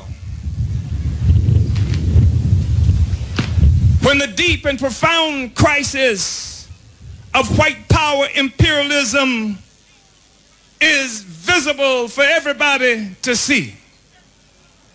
When the decline of white power, especially as represented by the United States, has led to a state of permanent warfare where innocent children, women, and men are being bombed by U.S. drones in Afghanistan, Iraq, and North Africa, where Palestinian Arabs are being slaughtered in their homes by Zionist thugs, where the rush to drive Africa into deeper despair by European bandits is becoming more desperate, as they are now faced with Chinese competitors who are proving to be their predatory equals. and where your brothers and sisters are being stalked and slaughtered by whites in the U.S. that claims to be the most civilized representatives of white power democracy. This is not the natural order of things. The world and our condition have not always been like this. To understand the work of Garvey and our responsibility to change our condition, to understand our collective task and assignment, we must destroy all the myths we have been fed in the past about the supremacy of white civilization and about our own inherent inferiority. When we met white people, they lived under a system called feudalism, which was the next closest thing to slavery, where they were impoverished and without any rights at all. And I think it's important to mention this because what we have been taught is that white people, Europeans, came to Africa, came to the Americas because they had a surplus of civilization and Christianity that they just had to share with the rest of the world. We've been taught that it was the beneficence of Europe and white power and white people that is responsible for their presence in Africa and in what this area of the Americas is now called. But the truth of the matter is that white people lived under despotism, poverty, and disease. When we met white people, they lived under feudalism, a system that lasted for 1,000 years, where white people lived in sometimes state of absolute nakedness because they had nothing to wear, where much of what they earned, some of what they earned, I should say, went to themselves, but the vast majority of what they earned went to the nobility, to the landlords. The majority of the people were serfs and peasants who worked for the nobility. This is where you get the myth of Robin Hood, running around and robbing the rich to give money to the poor. And Europeans lived in a severe state of poverty. Between the 4 years of 1347 and 1351, half the white people on the planet Earth died of plague. They called it the Black Plague, but we had nothing to do with it. The plague was so serious that you cannot have any kind of meaningful economic life if half the population dies within 4 short years. And then for the next 100 years, that and other plagues wiped out much of Europe. It was so desperate that even the Pope, who claimed to have a special relationship with God, left the Vatican to try and find some place where no other human beings were living because he didn't want to meet God. He didn't want to meet the Jesus that he talked about so much in person. The plague was serious. Dogs died, cows died, horses died. Husbands died, and their wives left them where they lay because she was afraid to catch the plague herself. So this was the Europe that claims to have come out to rescue us, when the reality is it was poverty and disease and desperation that pushed Europe, these people we call Europeans, out of Europe and into the rest of the world. How did Europe rescue itself from this state of poverty and oppression? First of all, it's really important for us to get a grip on this because all of us have been fed fantasies that they call history to explain this to us. They sometimes tell us that Europeans left Europe because they wanted to find spices, and I believe there's some truth in that. But you must think about this. At the same time, they claimed, and it was true, that white people did not know the world was round, where they assumed there was a possibility that they might actually sail off the earth. They would travel for months on the water, threatened by the possibility to sail off the earth looking for nutmeg. If that's not poverty, I don't know what is. So Europe was caught up in poverty and despair. And it was the slave trade. It was the attack on Africa itself, the war on Africa itself, that began the process of rescuing Europe. It was an attack on these lands here that were inhabited by an indigenous population that had never seen a white man before. It was a consequence of this attack where resources began to leave, going back to Europe. It was the attack on China in 1841 and 42 that they called the Opium War, fought by England against China because China refused to trade tea with the British for opium. The Chinese did not want opium, and the British fought a war to force the Chinese to give them tea for opium and turn China into a nation of junkies, of drug addicts. This is that tea-sipping, civilized England that is always preaching to the rest of us. That England is sipping tea because it fought a war against China. There are no tea tree leaves in London. They didn't get that from London. They went into China and fought a war. So here you have a situation where a group of people who live in what we now call Europe, a concept that did not even exist until the 17th century. You must understand this.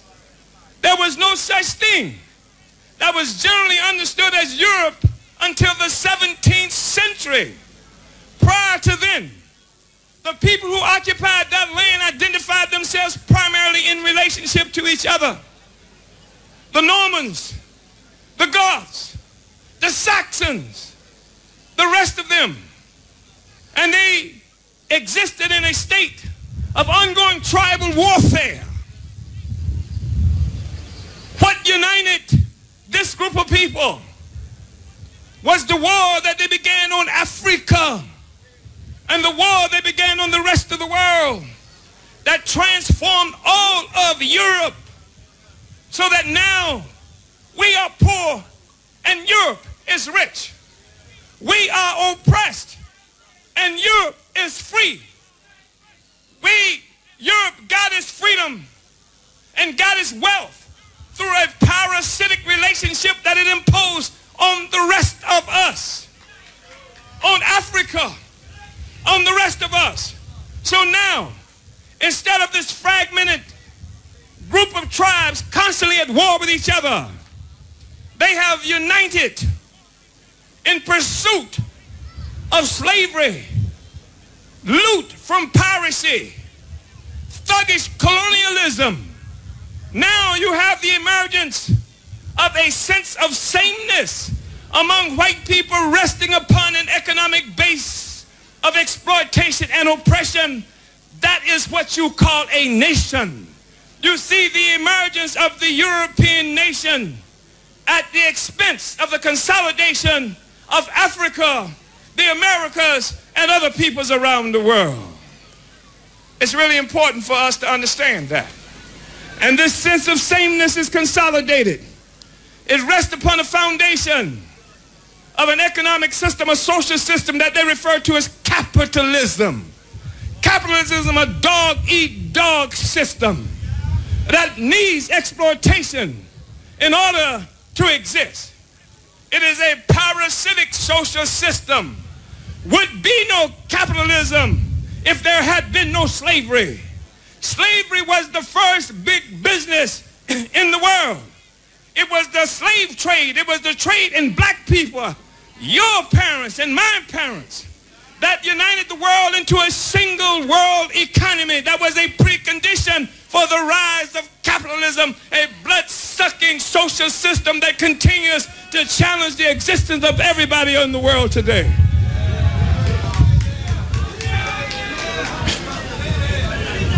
So, there was a time when there were all these different group of people that have now become white people. We invented the white man. White man didn't even exist before the 17th century. Europe didn't even exist before the 17th century. It's important for us to understand this, brothers, because they would convince us that it is they who brought civilization to us, when the truth is we were building pyramids before white people learned to master fire.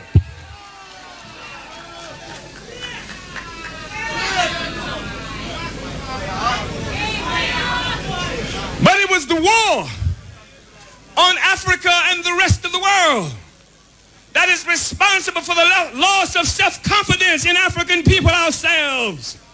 Here we are, the giants that brought human civilization to the planet, now find ourselves living under the worst kind of oppression.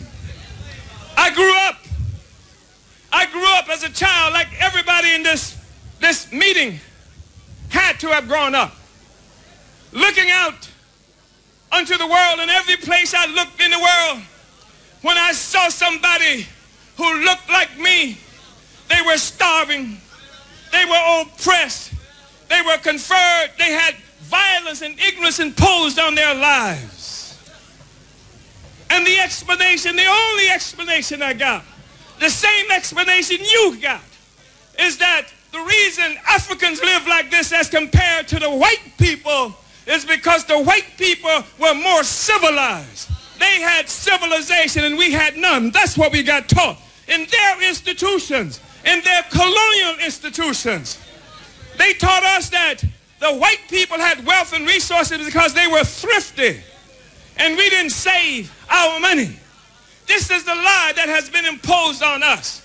And they use the fact that white power dominates the world, even if shakily at this moment, as evidence of their superiority and our inferiority. And we say that the only thing the white domination of the world proves in terms of superiority is that they have been superior killers. They have been superior thugs. They have been superior rapists. They have been superior pirates. They have traveled the world and brought death and destruction everywhere they have gone. Everywhere, everywhere, everywhere.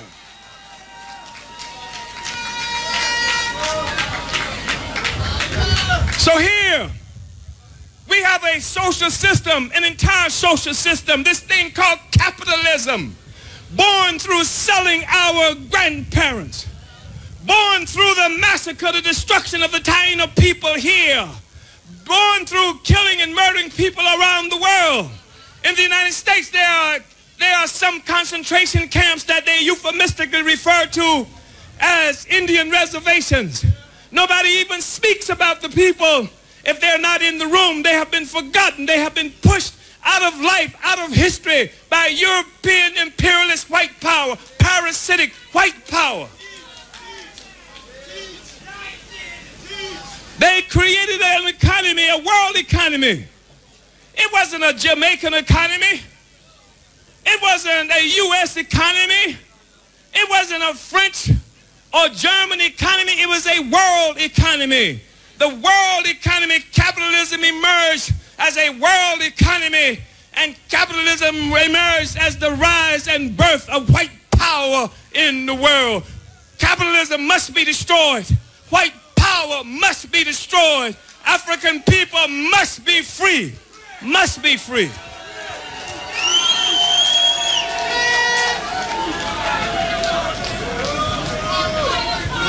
So once upon a time, you had all these different groups living in Europe. The Celts, the Goths, the Saxons, the whole host of others of them. And then they became consolidated into a single nation. as a consequence of enslaving us, as a consequence of driving us apart. White solidarity is based on the attack on the solidarity of Africans and other people around the world.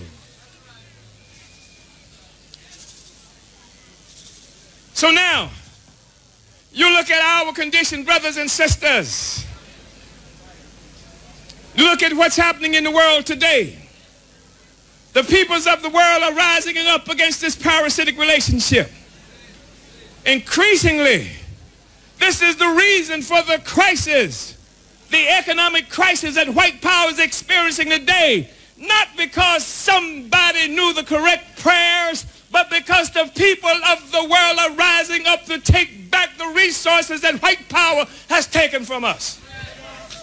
People are fighting back. It's just that simple. And that's why America and Europe are in a state of permanent warfare. That's why Obama, this bootlicking, white power in blackface, white power in blackface. That's why Obama is droning people in Afghanistan and Iraq and in North Africa. And that's why he's presiding over a situation where every day you look up, a new murder of African people is occurring by the police of white people in the United States of America. The people are rising up. And as a consequence of the people rising up, the whole economic system is being destabilized. This is not the first time something like this has happened. Europeans now struggling with each other, struggling with competitors to see who's going to get what part of Africa. You know, the first imperialist war that they call World War I was a war to redivide the world among white people. The white imperialists, the colonizers, who had carved up our Africa, carved up all of what they refer to as the Middle East, and put themselves in charge.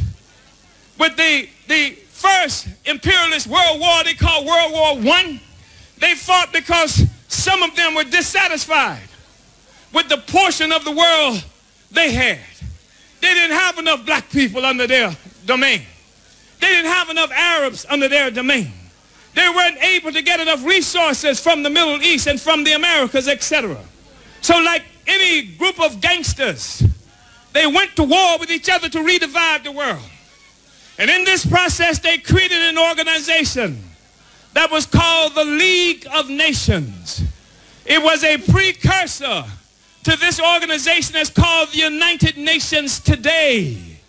And while they were in their meetings in the League of Nations, debating who was going to get what part of Africa, it was Marcus Garvey who stood up and said, Africa for Africans, those at home and those abroad. In the middle of that crisis, it's important for us to understand that he didn't say Africa for Jamaicans. He didn't say Africans for Afro-Germans. He said Africa for Africans, those at home and those abroad. It is because Garvey understood quite clearly that we are one Africa. Can you say that? If I say one Africa, will you say one nation? One Africa. One Africa. If I say one nation, will you say one Africa? One nation. One nation. One Africa. One nation. Uhuru. This is what Garvey understood and fought for. It wasn't just a pipe dream for Garvey. Garvey began to organize to make it a reality, because the discussion is nothing unless you are prepared to do something about it. You must be prepared to change the world, and Garvey had the confidence in himself and the confidence in us to understand that we can change this world. The world we live in, the conditions we experience, is a world and conditions which were created by human beings. Human beings can change this. This is one of the things that distinguish humans from other animals. Humans have consciousness. Humans have consciousness. A cow is similar to humans in certain biological aspects. But a cow goes to a McDonald's for a different reason than you, if you're dumb enough to go to McDonald's. A cow doesn't make a choice to go to McDonald's. You and the cow often go to McDonald's before you understand what Ross been talking about in terms of what you should be eating, right? You and the cow go to McDonald's, but the cow didn't make that decision. And we made the decision. As bad as the decision may have been, we made the decision. And this is the thing that distinguishes us as human beings. We say that this world is a world that we can change. We can create a world that meets our needs as a people. We can create a world so that we know that our children will have a future, not because we are praying for a good white man or a good Negro to get elected this time, but because we take the future of our children in our own hands, in our own hands. But you can't wish this into existence. Look at Africa, the richest continent on earth in terms of natural resources. 12 million square miles of wealth. Look at Africans, the most impoverished group of people on the planet Earth. It doesn't make any sense. Here we have a situation where, because Garvey's mission has not been completed, we are in a contest with all kinds of forces. Increasingly, we see the U.S. and China in a contest because China is the fastest growing economy in our Africa. Africa is the birthright of every living black person on the planet Earth. China and the U.S. are engaged in a contest for Africa. China, which white people used to laugh at. China, that white people used to say when they wanted to say something negative about human beings, about your lack of chances, they say you don't have a Chinaman's chance. They don't say that about China today. China has become a great power, and it is in the process of gobbling up our Africa, gobbling up Jamaica too.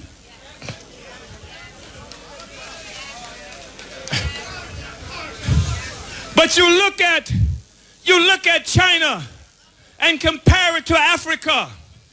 China doesn't have a tenth of the resources that Africa has. But when England deals with China, it deals with one China.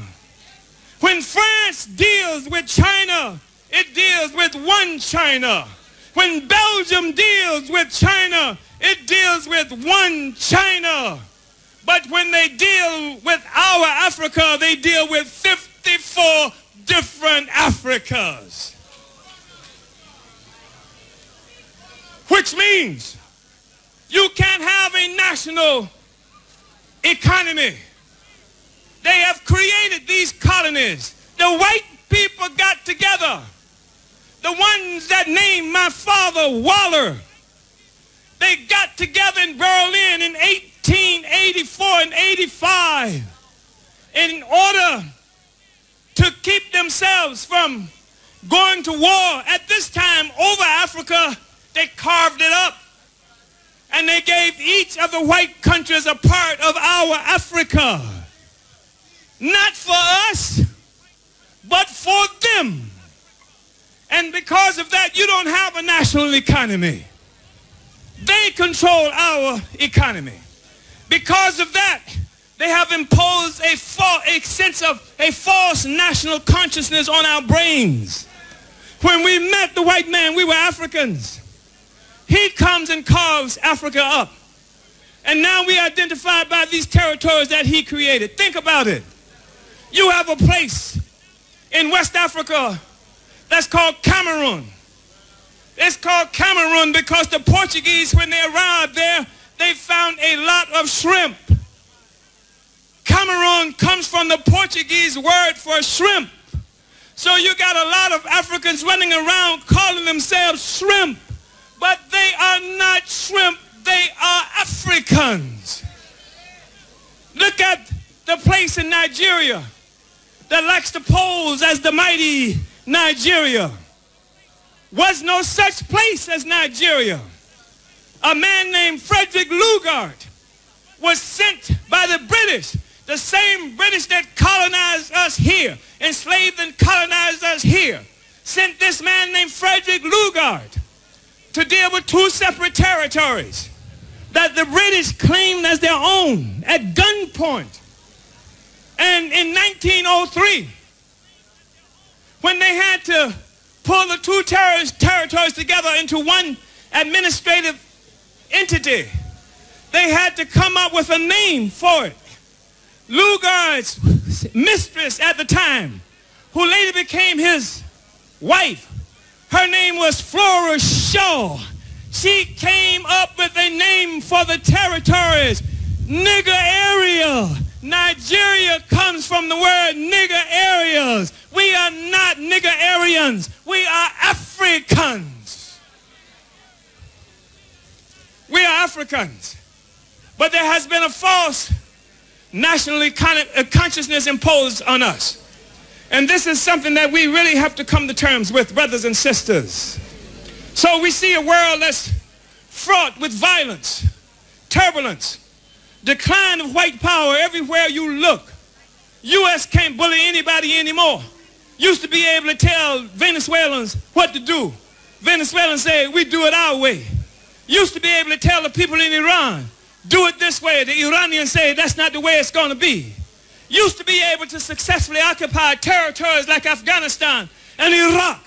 But the people are fighting back everywhere. Everywhere the people are fighting back.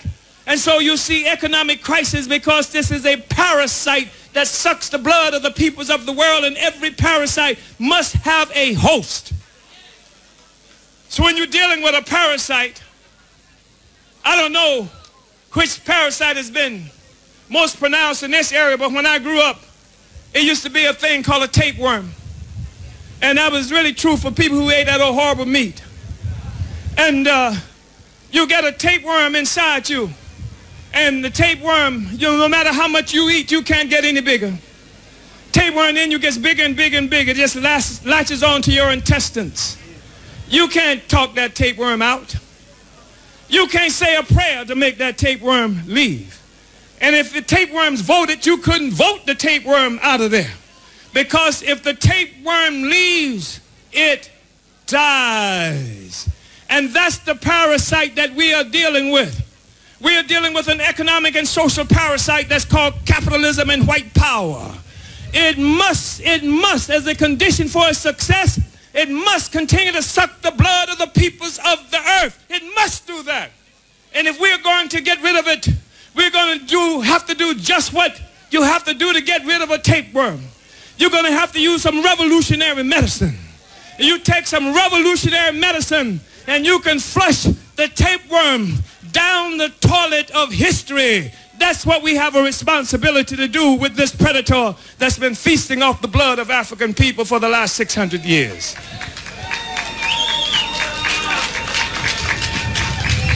So, brothers and sisters, there are not going to be any exceptions for us. We're going to have to do just like everybody else has had to do to win freedom. Look around the world that we live in. 80% of the people on the planet Earth are trying to survive off $10 US or less a day.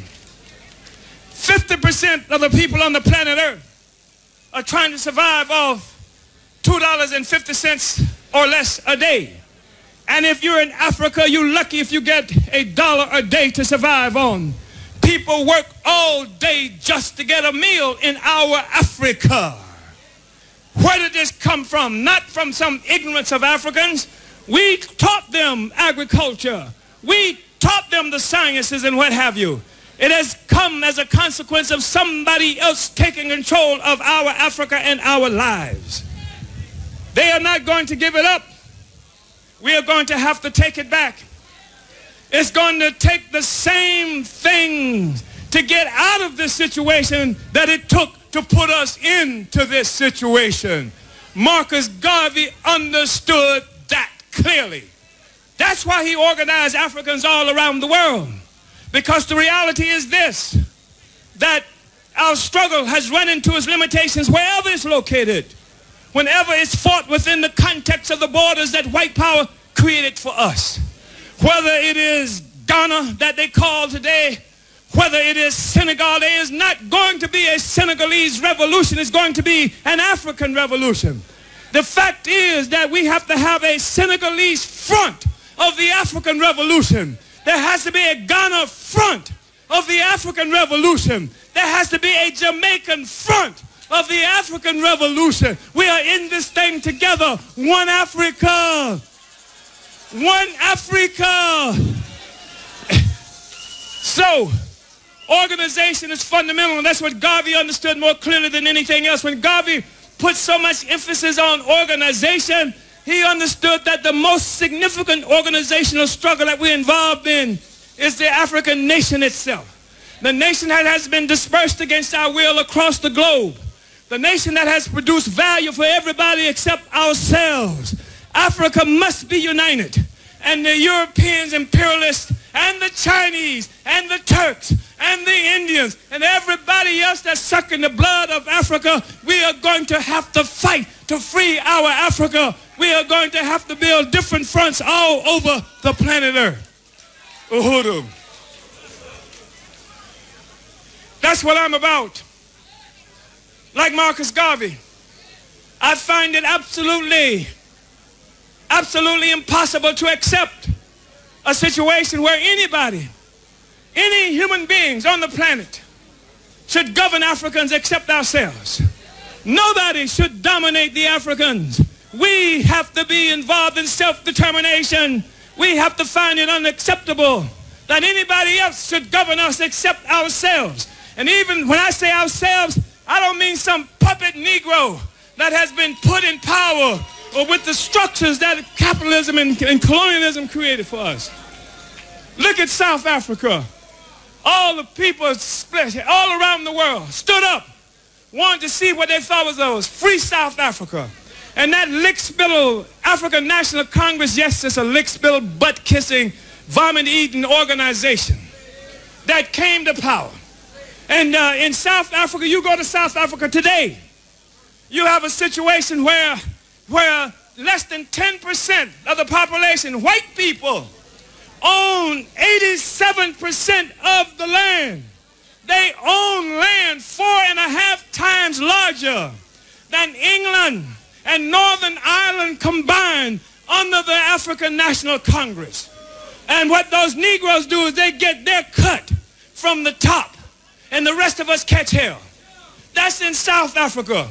You saw them gun down those miners who were just trying to get higher wages. They should have been trying to take the damn mines, but they just wanted to get paid more for getting the gold out for the white people. And that was too much for the Negroes who gunned them down. Why? Because you cannot use your oppressor's state apparatus to serve you. It will not serve you. It's got to be destroyed and has to be replaced by our own state power. I just want to say this. Brothers and sisters, I don't know how they talk about it here, but in the United States, they want to convince African people that we're in some kind of struggle against racism. I don't even know what the hell a racism is. How does it taste? How does it look? When do you know you won the battle? Does somebody come out and wave a white flag and say we surrender? Does racism come out and surrender? No. The reality is that we are dominated all over the world, African people, by colonialism, where a foreign and hostile entity has assumed responsibility and control over our lives, either directly or indirectly, with neo-colonial, bootlicking, white power in black faces. It will not serve us. It will not serve us. So brothers and sisters, I'm on a mission. I'm working for Marcus Garvey. I'm working for Marcus Garvey. My objective is to build a revolutionary movement stretching across the globe of black people, African people who want to be free. Who want to be free. And one of the most important tasks that we have before us, we have to organize. And then we have to create a revolutionary ideology so that we know what the hell it is we are struggling for. Because our enemies have us struggling against our own interests too often. I met a wonderful young sister at a museum here a couple of days ago. Her name is Michelle. She said she was going to be here. And Michelle taking me through the museum. I guess it's a Taino. Is that what it's called, the Taino Museum? She says, when I'm talking to her about Africans uniting, she says, I don't believe it. Africans will never unite. We will never be able to be free. And the reason she doesn't believe it is because she doesn't know what put us in this situation. If she knew what put us in the situation, then she could read the signs. She can see the decline of white power right before her very eyes and know what it is that she's looking at. But she can't. So ideology is really important. Educating the masses, a hardcore of revolutionaries. Everybody's not going to be a revolutionary, and that's all right. But if you can't be a revolutionary, you got the responsibility to support the revolution, whether you can be a revolution yourself. We have to create any people, any oppressed people that ever won his freedom had to first create a revolutionary organization of steel cadre who may have been school teachers, bus drivers, bricklayers, lawyers as occupations, but their profession was revolution. Revolution. We have to have an international organization of professional revolutionaries. That way, we bring into reality one Africa, one nation. Not as a slogan, but as a reality. I want to leave you with one other slogan. Maybe two, if you don't mind. We always open up our meetings with uhuru. You call our office any place on earth. Call our office in the Bahamas. They would answer the phone and say uhuru. Call our office in London. They would say uhuru. Call our office in Stockholm. They would say uhuru. We say uhuru because it is Swahili for freedom. It is Swahili for freedom. It was introduced to the world through the Kenyan Land Freedom Army that they call Mau Mau, led by Dedan Kimati, who fought the British, the same British that was terrorizing us here. The Mau Mau fought them to a standstill for many years in Kenya. So we believe that uhuru should be on the minds of African people 24 hours a day. When I come and greet you, I will say uhuru. When I leave you, I will say uhuru. When you call me on the phone, I will say uhuru. And I want to say to you again, uhuru. The Europeans have been too successful. It sounds like I'm speaking to a Catholic audience here. I believe we can do better than that. So we say uhuru. Uhuru. Let me just leave you with another.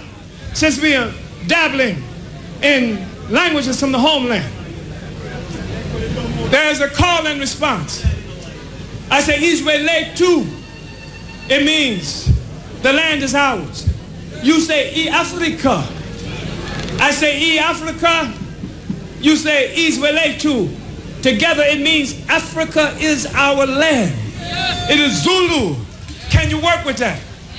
Israel too. Israel too. Israel too. Africa. One Africa. One Africa. One nation. Uhuru. Uhuru.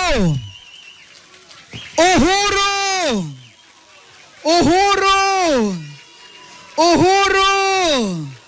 Uhuru! And we not stop fight till we get where we want and what is ours. All right. We get a lot for troop on tonight. We get a lot to think about. One Africa. It's like one body, you know. If you slam your little finger in at the door, your whole body hurt you, you know.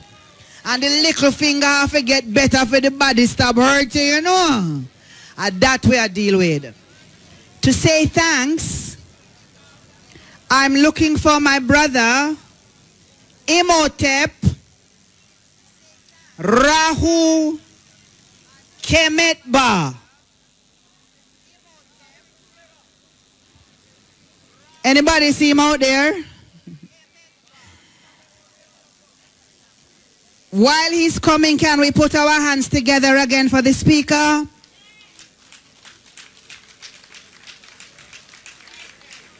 Can we put our hands together for all the sponsors? I don't know how Sister Kabu do it, but can we put our hands together for Sister Kabu and the entire Irie FM team who has kept this going year after year after year after year? And this hand clap should mean that we're now going to make it stop. We're now going to make it stop. So I really lead the way, but all of us have to say to Sister Kabu and the others, what can we do to ensure that we keep this going? Ailey? Ashe. One nation. Let's welcome Brother Imhotep Rahu Kemet Ba. Me say it sound musical so till me want dance every time me say your name. Asante sana, Sister Amina. On behalf of the management and staff of IRFM Grove Broadcasting Corporation, it is our honor and privilege to present to Chairman Omali Yeshitela these symbols representing the work that he has been doing in the vein and the footsteps of Marcus Messiah Garvey. And by so doing, we want to wish him Ankuja Seneb, life, prosperity, and health. And we present to him the symbol, the Ankh, the key of life. Uhuru. Uhuru.